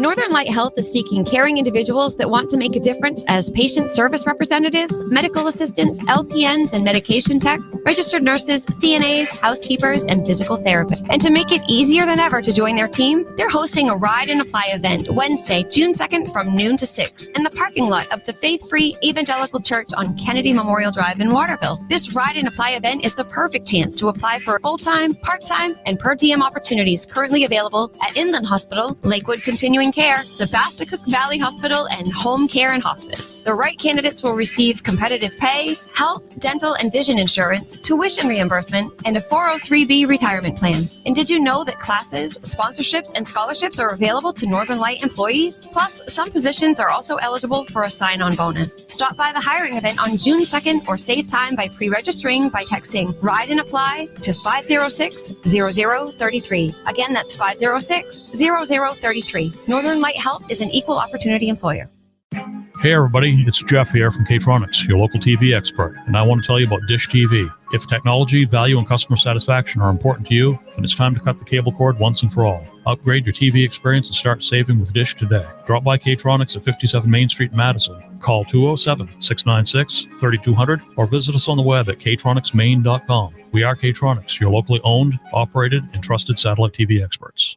I'm CBS 13 meteorologist Lexi O'Connor. Some sun to start this morning, then becoming mostly cloudy and cool today with highs just in the upper 50s and low 60s. Chance for rain late tonight into tomorrow morning for southern Maine, New Hampshire, and the coast, then staying mainly cloudy and cool tomorrow with highs just in the 50s. Mostly cloudy Sunday with more rain developing late in the day and into Monday. From the Home Auto Group Studios, Farmington Ford and Franklin Chrysler in Farmington. This is WSKW, Skowhegan, Augusta, Waterville, Legacy 1160. ABC News, I'm Jim Ryan. Half of U.S. adults are fully vaccinated against COVID-19, but more states are adding incentives to get more people vaccinated. On Thursday, California Governor Gavin Newsom touted a $116 million prize pot. We're putting aside more resources than any other state in America, and we're making available the largest prizes of any state. 10 inoculated Californians will win $1.5 million. The next $2 million will get a $50 gift card. Memorial Day weekend travel is expected to be robust. The TSA says it could screen up to 2 million people per day. The Senate is in session. Republicans are expected to use the filibuster to block the creation of a commission to investigate the January 6th violence at the Capitol. Americans are still spending more as the economic recovery continues. The Commerce Department says spending was up by 0.5% in April after a 4.7% surge in March fueled by stimulus payments. This is ABC News. The search is on for 10 people missing after a boat from Cuba overturned in the ocean not far from the Florida Keys. Another cyber attack is blamed on Russia. Microsoft says the same hackers responsible for the so-called SolarWinds attack launched a new campaign trying to steal more information. It went out through emails that looked like they were coming from the U.S. Agency for International Development. Big hopes for a relatively big holiday weekend at the box office. For the first time in a long time, 2 major studio movies hitting the box office this weekend. I Am Woman. Hear me roar. Disney's Cruella stars Emma Stone, giving us the origin story of the 101 Dalmatians villain. That's in theaters and on Disney Plus, where you'll have to pay extra to see it. Only in theaters. There's nothing left. It's A Quiet Place Part 2, the horror suspense sequel starring Emily Blunt. And given that it's Memorial Day weekend, the traditional start of the summer movie season, we should see the biggest box office totals since the start of the pandemic. Jason Nathanson, ABC News, Hollywood. And I'm Jim Ryan, ABC News. I absolutely love my dog, but the constant shedding, not so much. But then I got a Swiffer Sweeper Pet Kit, and it is amazing. These super thick cloths pick up a crazy amount of hair. Just look at all that. And that was from just one swipe. And the best part? Sweeper's so much easier to maneuver than a broom or a vacuum, easily getting around chairs and under the couch. You're right. Now I can focus on you, not your shedding. Swiffer Sweeper Pet Kit, because shed happens. This is your HelloFresh mini break. There will be no grocery store crowds today or figuring out what's in the fridge. You already chose from over 25 chef-created recipes this week. There will be a HelloFresh box on your doorstep filled with fresh, pre-portioned ingredients that, in as little as 20 minutes, will become restaurant-quality meals. And giving yourself a break is back on the table. Go to HelloFresh.com/Sky12 and use code Sky12 to get 12 free meals, including free shipping. That's HelloFresh.com/Sky12, code Sky12.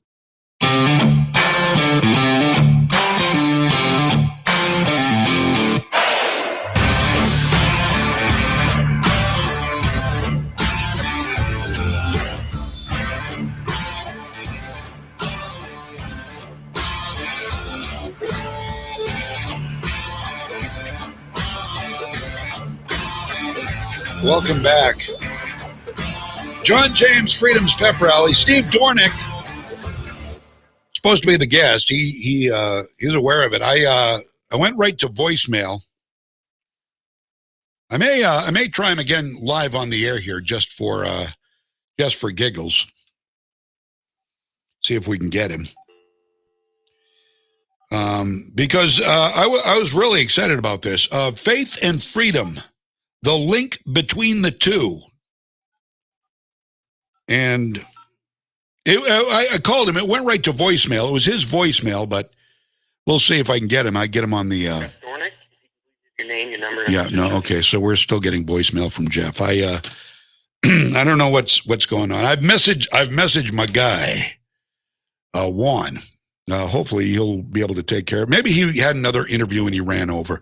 I suspect we'll hear from him. I left a number on voicemail, so we will see. Nothing says pro radio like phones ringing in the background. It'll sound more like a public TV telethon if both phones start going here, and that could happen. Let's continue along with what we were talking about.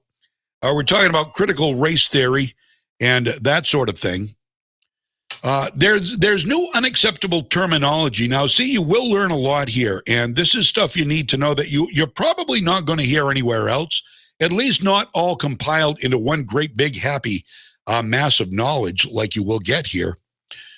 There is an update on terminology because I don't want you saying something you shouldn't and accidentally trigger somebody, offend somebody, God forbid. So, according to an article in Newsweek, the phrase, listen to this, mark it down, the phrase people of color is now racist. I know, good luck keeping up with this, okay? You're going to have to, I'm going to come up with a piece of software and develop a whole catalog of offensive things. So before you say something, you just type it into the catalog and it'll pop up and it'll say racist, yes or no. And these are subject to change, by the way, without notice. So if you say people of color one day and you want to use it again the next day, you'll have to check because it could have changed. I know it's inane. So people of color is now racist. The article by a BLM activist published in a left-wing faux news magazine Newsweek says, don't say people of color if you mean black. According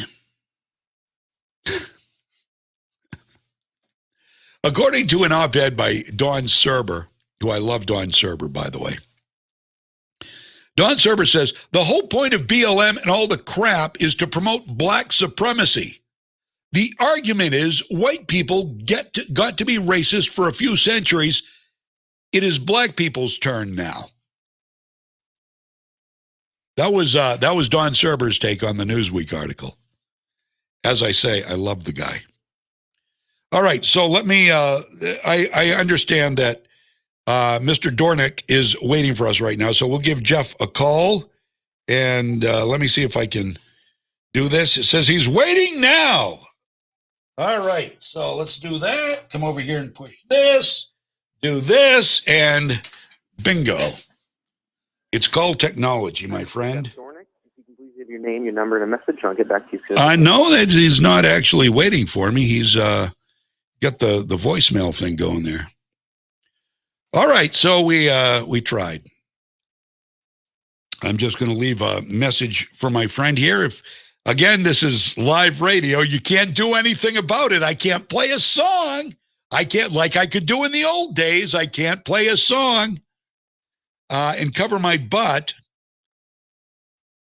All right, I'm just texting Juan my number.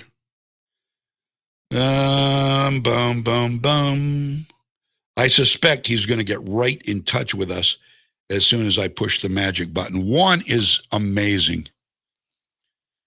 Juan runs Right America Media. He's also an airline pilot. So he's in the air, he's on the ground, he's on TV and radio and all around. My buddy Juan. So we should be hearing from Jeff Dornick here quickly. But again, just to reiterate, recap what we just told you, people of color is now racist. This is new. This is new. And I tell you, if I can come out with software, whoops, hang on. Not going to be able to come. There we go. Okay, this is I bet this is Jeff. All right. See, I told you that would be quick, didn't I? Hi there, this is WSKW, Jeff Dornick.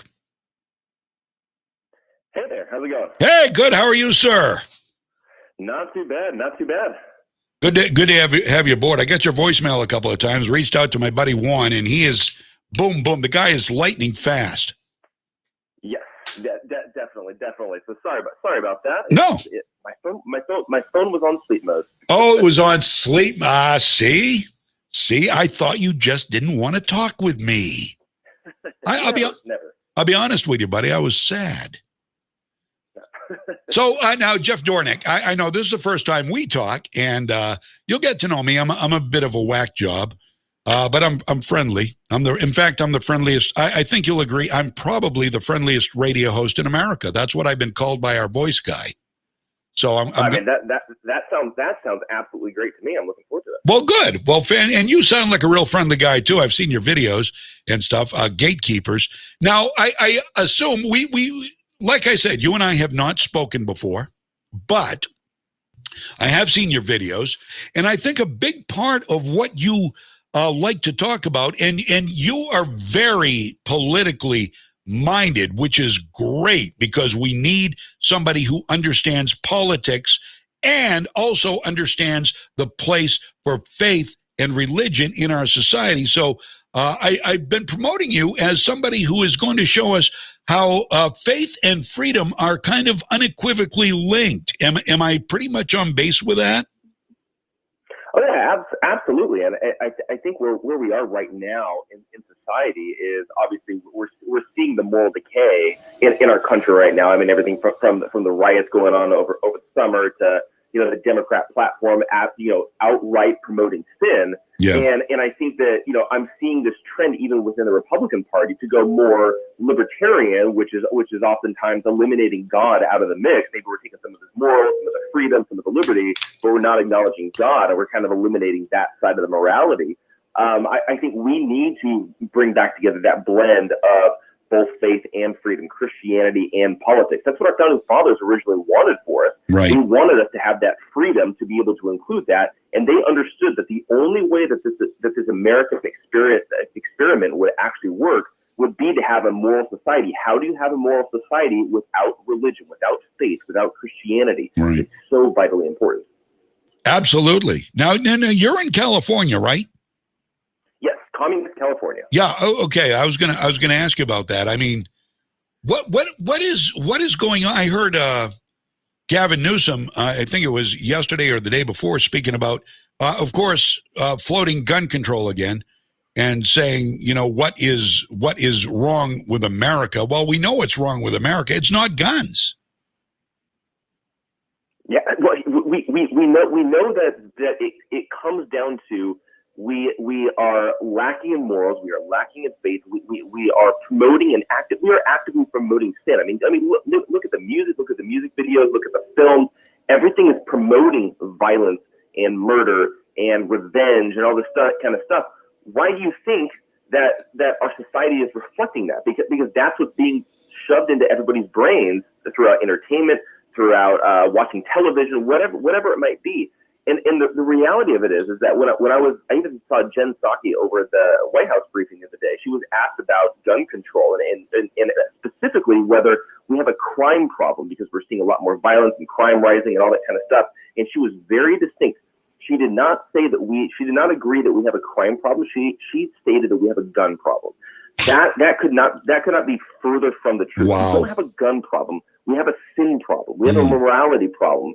And if we keep going down this path of eliminating God out of our lives, we're going to continue to have more and more violence. I mean, you eliminate guns, sure. Now you're going to have like what you had with the Palestinians going around stabbing people. You're going to have knifing violence on the rise, like you do in the United Kingdom. It goes to show that we have a moral problem, not a gun problem.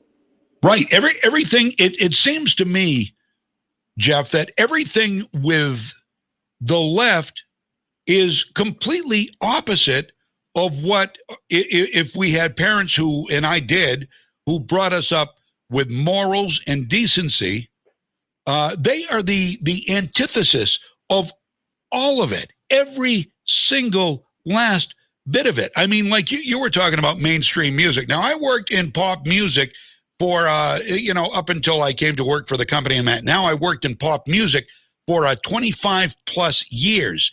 And that's what I had banging in my head every day. And, I got to like some of the beats and some of the tunes. I'm not going to lie to you. But what you say, when it comes down to the lyric, and I pay no attention to the lyrics, I just like beats and tunes.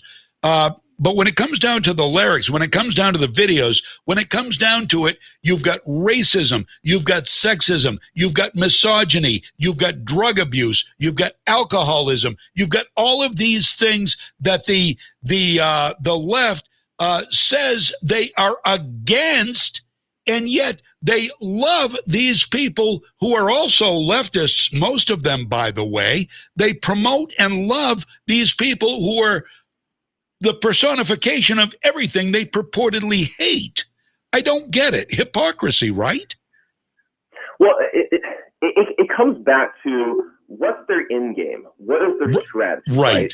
Right. And so right now we know and we understand. I mean, it's in essentially the Democrat platform. We understand that they want to fundamentally destroy our country and then rebuild it back in their image. We saw that with the stated platform of Black Lives Matter. We see that in the stated platform of the Democrats. So on one hand, they're going to try to play the moral high ground so that way they can be seen as the respectable ones that can rebuild the society in a more loving and caring fashion that cares about everybody. But But at the same time, they need the chaos, they need the violence, they need the moral depravity in order to create the chaos that they can attempt to bring order to. So it's kind of working together. And the one thing that we need to remember as well is we understand who is behind the Democrat platform. Who is behind it? When you think about this, you look at the stated platform, you look at the Democratic National Convention this last year, right? Yep. You look at they made their case for their agenda. It's clear that Satan is behind the Democrat Party. He's pushing for globalism. He's pushing for a borderless society. He's pushing for the utter collapse of our monetary system. He's pushing for all of this. We've seen this time and time again. They're borrowing strategies from Nazi Germany, just as Marjorie Taylor Greene was explaining when it comes to marking people that are vaccinated, segregating them out, all that kind of stuff. We're seeing that it's the same strategy. Satan is behind this, and we've got to understand that this is all being played out. So at what point are we going to realize this is more than just a physical battle? This is more than just a political battle. This is a spiritual battle. And then I believe that we as Americans need to understand we better get our relationship with God right. We better get active. We better be sharing the truth, both about our faith as well as about politics. Because if we don't, we're gonna lose this country. That's the fear, and we're seeing it. I mean, when you say the end game, I talk about this all the time. Jeff, we're talking with Jeff Dornick, gatekeepersonline.com, and you can. There's a lot of stuff. I certainly want you to tell us about your mission and about the podcast and about everything else here too in just a bit, Jeff. But we always talk about means and ends, and anybody who has read, and I encourage this, my listeners, everybody should read Saul Alinsky's Rules for Radicals, because it talks a lot about means and ends, and it doesn't matter how moral or how immoral the means are as long as you get to the desired end. If it's control, power, socialism, communism, tyranny, utopia, whatever it is, it doesn't matter what you use to get there. And they are using what has become a godless society and a bunch of willing followers, I guess, on the progressive side to help advance that end. Oh yeah, absolutely. And like you were saying, to a certain degree, I mean, the ends justify the means. They claim to have morality, but they clearly don't. I mean, I've even been talking about, I think it was yesterday on my show, talking about election fraud in the Arizona audit, and I'm looking at that, and and for your audience that's listening, I strongly believe that this election was stolen. I strongly believe that it was rigged and taken away from President Trump. But the reality of it is we can't put all our hope in the Arizona audit. Let's just hypothetically say that the Arizona audit comes out and it proves that Donald Trump actually won the state of Arizona. Let's say that we prove that Donald Trump won all those swing states, right? Right. Do you really think that the left, do you really think that the Democrats are going to concede? No, because they could care less about procedure. They could care less. They're the ones that cheated and stole the election in the first place. Right. Joe Biden's not going to be like, oh yeah, you know what, you caught us, I'm going to walk out. Donald Trump, you can take the White House back again. Right. No, the ends justify the means. They don't care how they stay in power as long as they do. And it's clear after looking at the evidence for the 2020 election, we've got a long drawn out fight ahead of us. And we've got to convince and we've got to change the minds of the American people.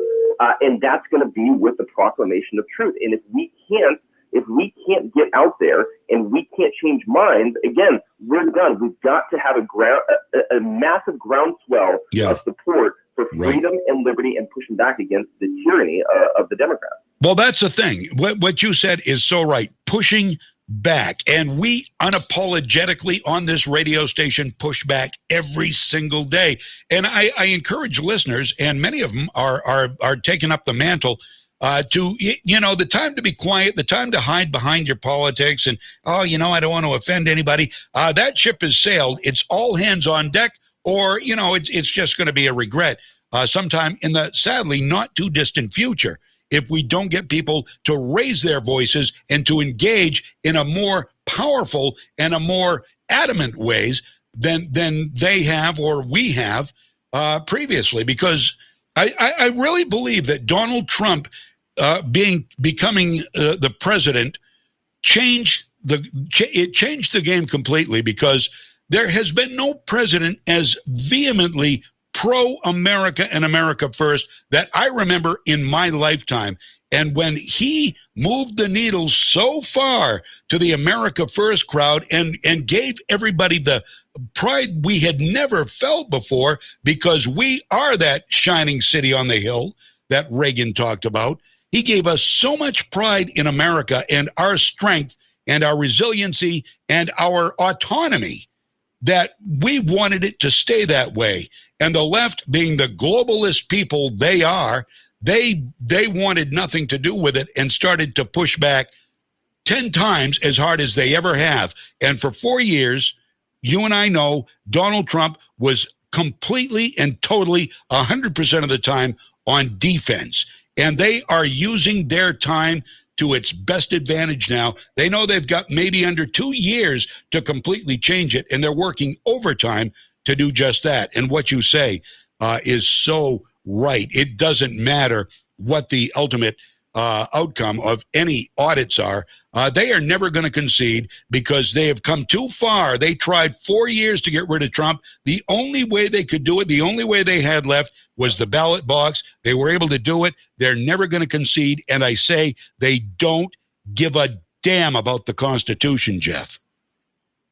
No, they definitely do not care about the Constitution at all. In fact, they're trying to destroy it. I mean, you look at what is it about patriotism? What is it about America that Donald Trump instilled this patriotism in us? It's not. It has nothing to do with our border, with the land mass. It has nothing to do with anything. What it has to do is this common belief in the value of the individual, that we're all created in the image of God, and that because of that, we have intrinsic rights that are given to us by God himself. Yep. That's the unifying factor of America.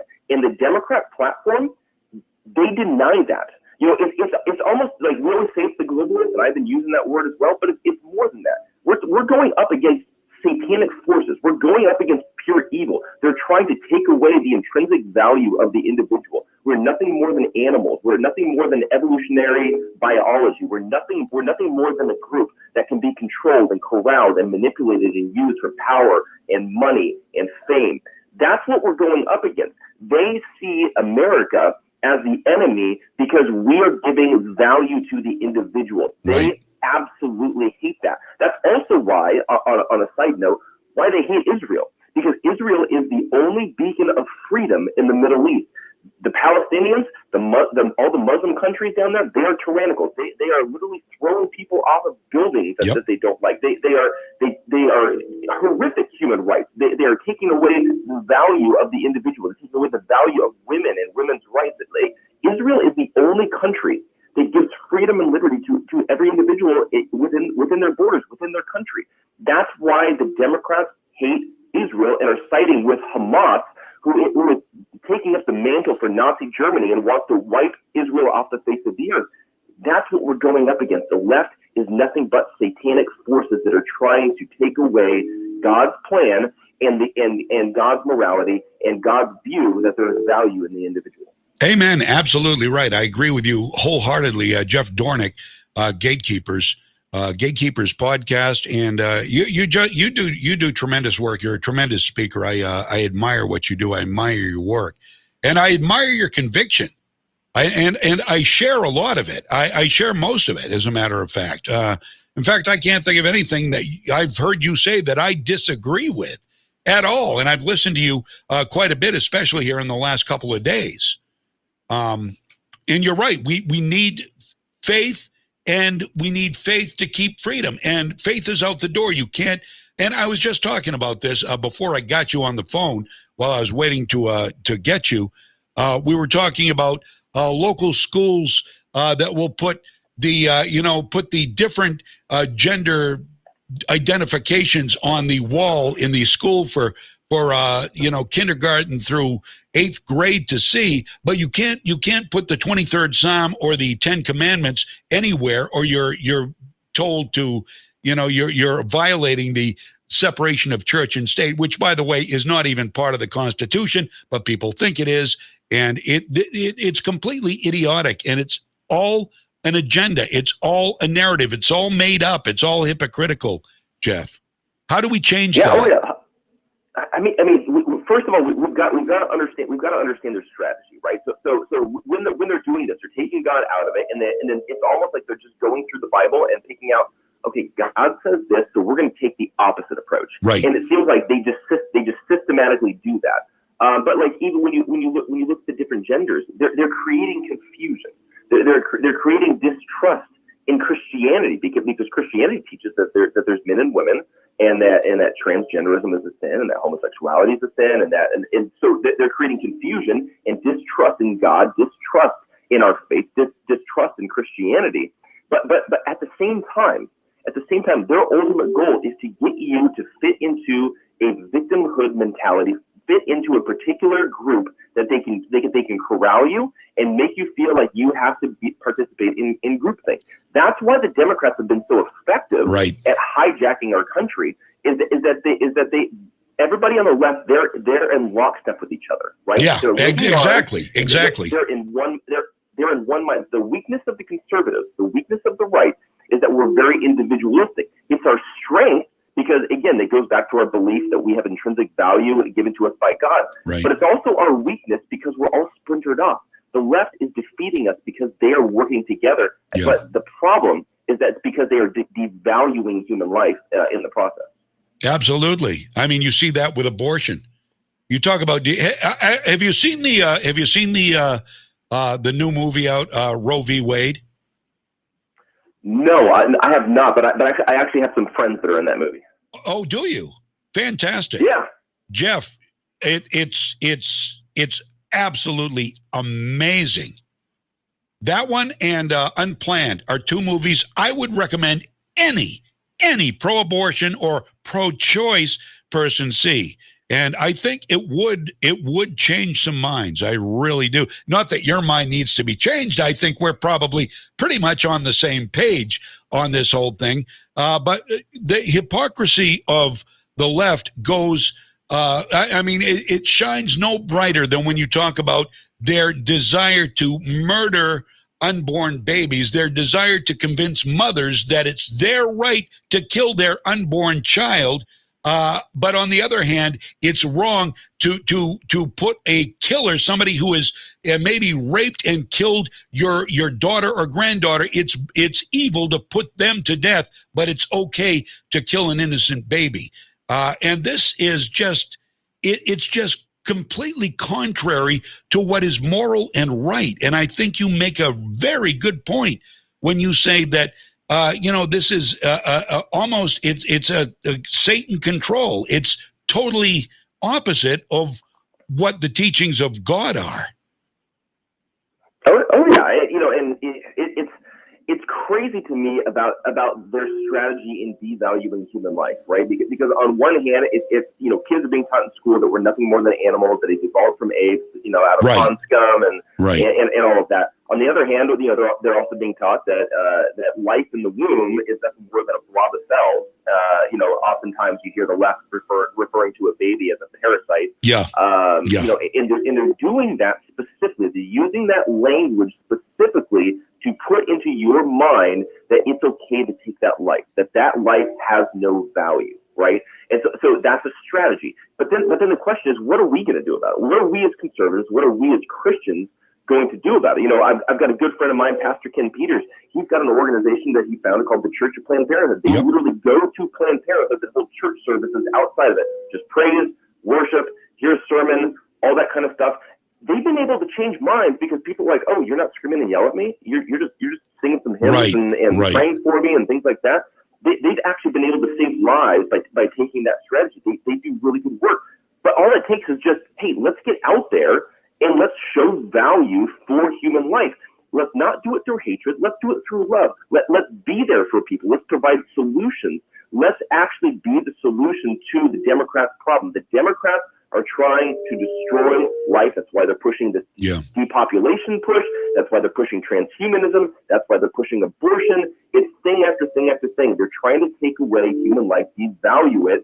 We as Christians, we should be able to inspire an entire nation because, hey, you on the left, you don't think you have we're giving you value. Our belief system, our belief in God gives you value. Right. That should be one of the most inspiring things that we can spread.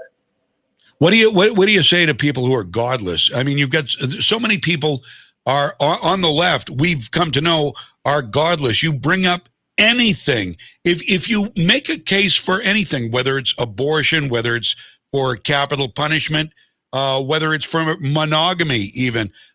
You're going to get a lot. Well, there you go. You're bringing God up into it. God, you always have to bring the Bible. You're a Bible thumper. And I have seen this so often. They are so mean, so vitriolic. Anything God is just, Well, again, they've been brainwashed pretty much since infancy to be anti-God. And again, in our schools, they've completely taken God out of it. Yeah. There's this hostility towards Christianity. And a lot of it is because, everything's been manipulated. There's this view that all Christians are extremely legalistic and authoritarian, and then they always look to the Middle Ages and say, see, you guys, killed a bunch of people. You guys are all evil. You guys are a bunch of bigots, all this kind of stuff, because all they're doing is they're listening to the narrative from the mainstream media. Right. So then, in reality, oftentimes when I'm talking to an atheist or somebody who denies God or somebody on the left, I like to ask probing questions, because a lot of times, if I can ask probing questions, I can get them to understand that they're not actually looking at reality. They're looking at a figment of their imagination when it comes to Christianity, right? And so when they're complaining like, oh, you're bringing up God, it's like, well, why wouldn't I? What's wrong with bringing up God? And like, well, Christianity is just a bunch of white racists. No, Christianity came out of the Middle East. Christianity came from minority world, not from Europe. Some of the biggest revivals that are going on right now are happening in Africa, are happening in South America, are happening in China. Yeah. China, Christianity is spreading like wildfire. Why? Because people understand the value. People understand the value of God. They live in an atheistic society in communist China. They understand being a Christian gives their life value simply by being a child of God. That is inspiring. It's being spread like what? So again, to bring it back, I ask probing questions. If they say something, the anti-Christian, I ask, well, why do you believe that? And oftentimes it'll be rooted in some sort of hurt or pain or misinformation that they got as younger, and then we can lovingly correct their false belief system. So I tend to go that way. That to me seems the best approach, as opposed to just blasting them with a fire hose of information. It's like, well, why do you believe that? Why do you think that? Why do you think that about me? Why do you think that I'm X, Y, and Z? And then we can kind of break it down from there. Really? Now I would love to go if we had time, and sometime maybe we can. I'm really enjoying this, Jeff Dornick. I would like to play devil's advocate, pun intended, and just be the atheistic, godless person, and have you ask your probing questions. I think that would be a learning experience for people. I think that would be a lot of fun too, actually. Oh yeah, I'd be totally game for that. Yeah. Well, geez, we need to do that. We need to set something up. Before we're out of time, I certainly want to promote your platform and what you do. It's gatekeepersonline.com, correct? Yes, yeah. So I've actually got essentially two podcast networks right now. So I've got the Gatekeeper. So that's my Christian network, and so that one we've probably got like 10 or 12 shows on there. I mean, everybody from Pastor Ken Peters, who I mentioned earlier, Dr. Mike Spalding is amazing. We've got Denise McAllister, who's the former writer for the Daily Wire and the Federalist. She writes all of our Christian content for us.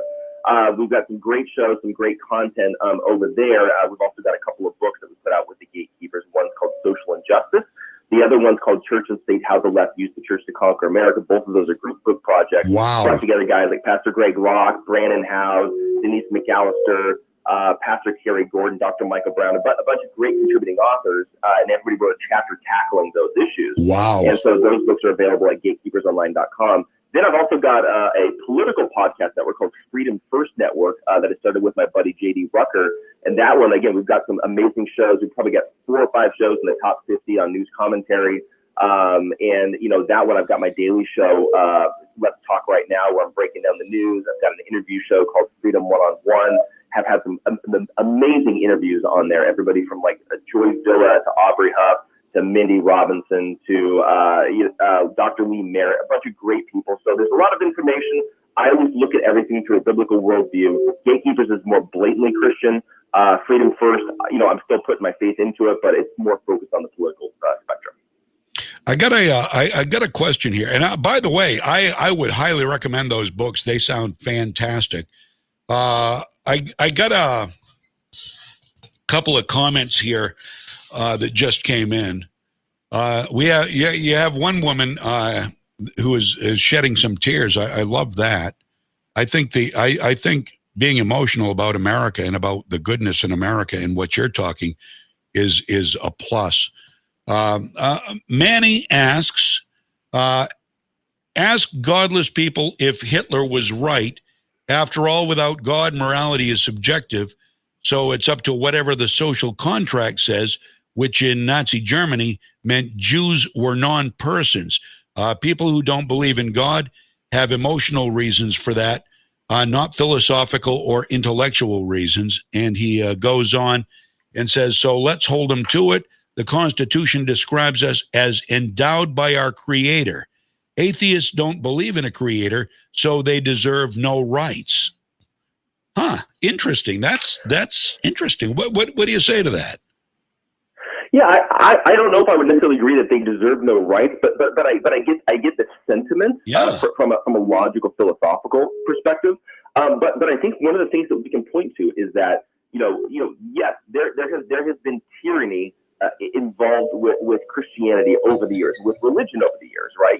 Over centuries past, there's been some horrific things done in the name of God. That does not mean that is representative of what the Bible actually says or what God actually says.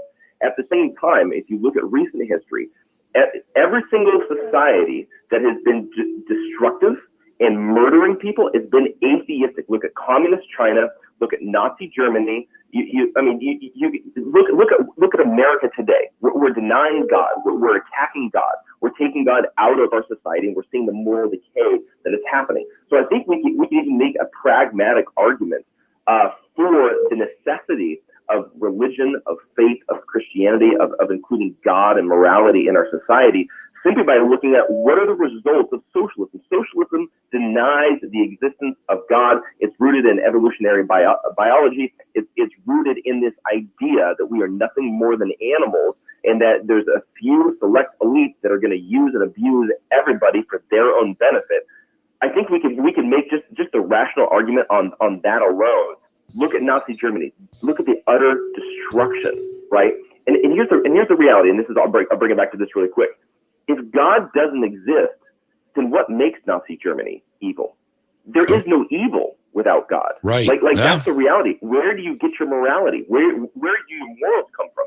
Here in America, our morals come from the Bible. But if you take the Bible out of it, you take God out of it, there are no morals. Again, we're nothing more than animals. So that's why it's so important that we have faith. It's so important that we trust in God and in God's word, is that it brings morality to a society that just doesn't exist in an atheistic one. Wow. I've never heard it put that way. That's amazing. I've got to ask you a philosophical question, Jeff. Sure.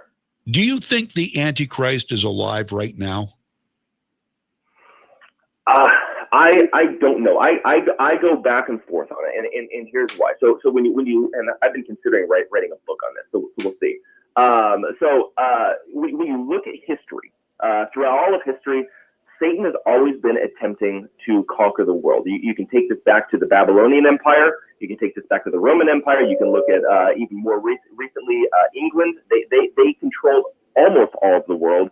You saw Nazi Germany attempting to conquer the world and take over. We're seeing that America then was the superpower. Now we're looking at communist China is looking to become the world superpower. Right. Now there's this globalist push. There's been a consistent attempt by Satan in order to conquer the entire world and establish his new world order, establish his one world government. I think that we're at a moment right now.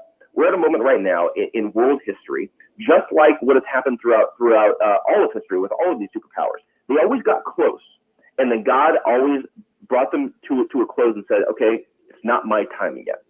And I think that we're at that moment right now. I think Donald Trump, when he became president, that was that moment where I think we're getting to that point to where God's going to say, either, okay, it's time to establish the end times. It's time to establish the Antichrist, because remember, nothing happens without God's consent. Nothing happens without God allowing it to happen or making it happen, right? So when we're looking at end times theology, we're getting to that point where it's either going to be God's going to allow the Antichrist to come into power, or, as I'm kind of having this hunch now, where the left and the globalists are getting exposed now for their corruption, for their lies, and we know that the Antichrist is going to come bring world peace. We know that he's going to come and bring this temporary peace for a short period of time. I can't see that coming out of corruption. It's going to be to where the Antichrist is even going to deceive the elect, right? I don't see that coming out of the Democrats. I don't see that coming out of the globalists. So I'm kind of leaning towards this might be yet another attempt by Satan. God's going to allow it to implode, and he's going to say, Satan, sorry, it wasn't my timing yet. Try again next time. But again, I'm not a date setter. I'm not a prophet. I don't predict anything. But it's just a hunch that I have right now. Okay. But only time will tell. It's all in God's plan. Right. Absolutely. No, I appreciate that. That was a very well thought out answer. You clearly have thought about this a lot. One more comment here. By the way, Manny says he thanked you for your response. That's exactly what he was thinking. Deb asks, if someone isn't Christian, they can't believe in God? That's the question. Well, so anybody can believe in a God, right? But we have to be clear about distinctions and definitions, right? So when we're talking about God, specifically as a Christian, I believe that the God of the Bible is the one true God. It's the only God in existence, right? And so, there's this movement that, well, God is in everything. God, all these religions, they worship the same God, they just different ways. No, that logically just cannot make sense.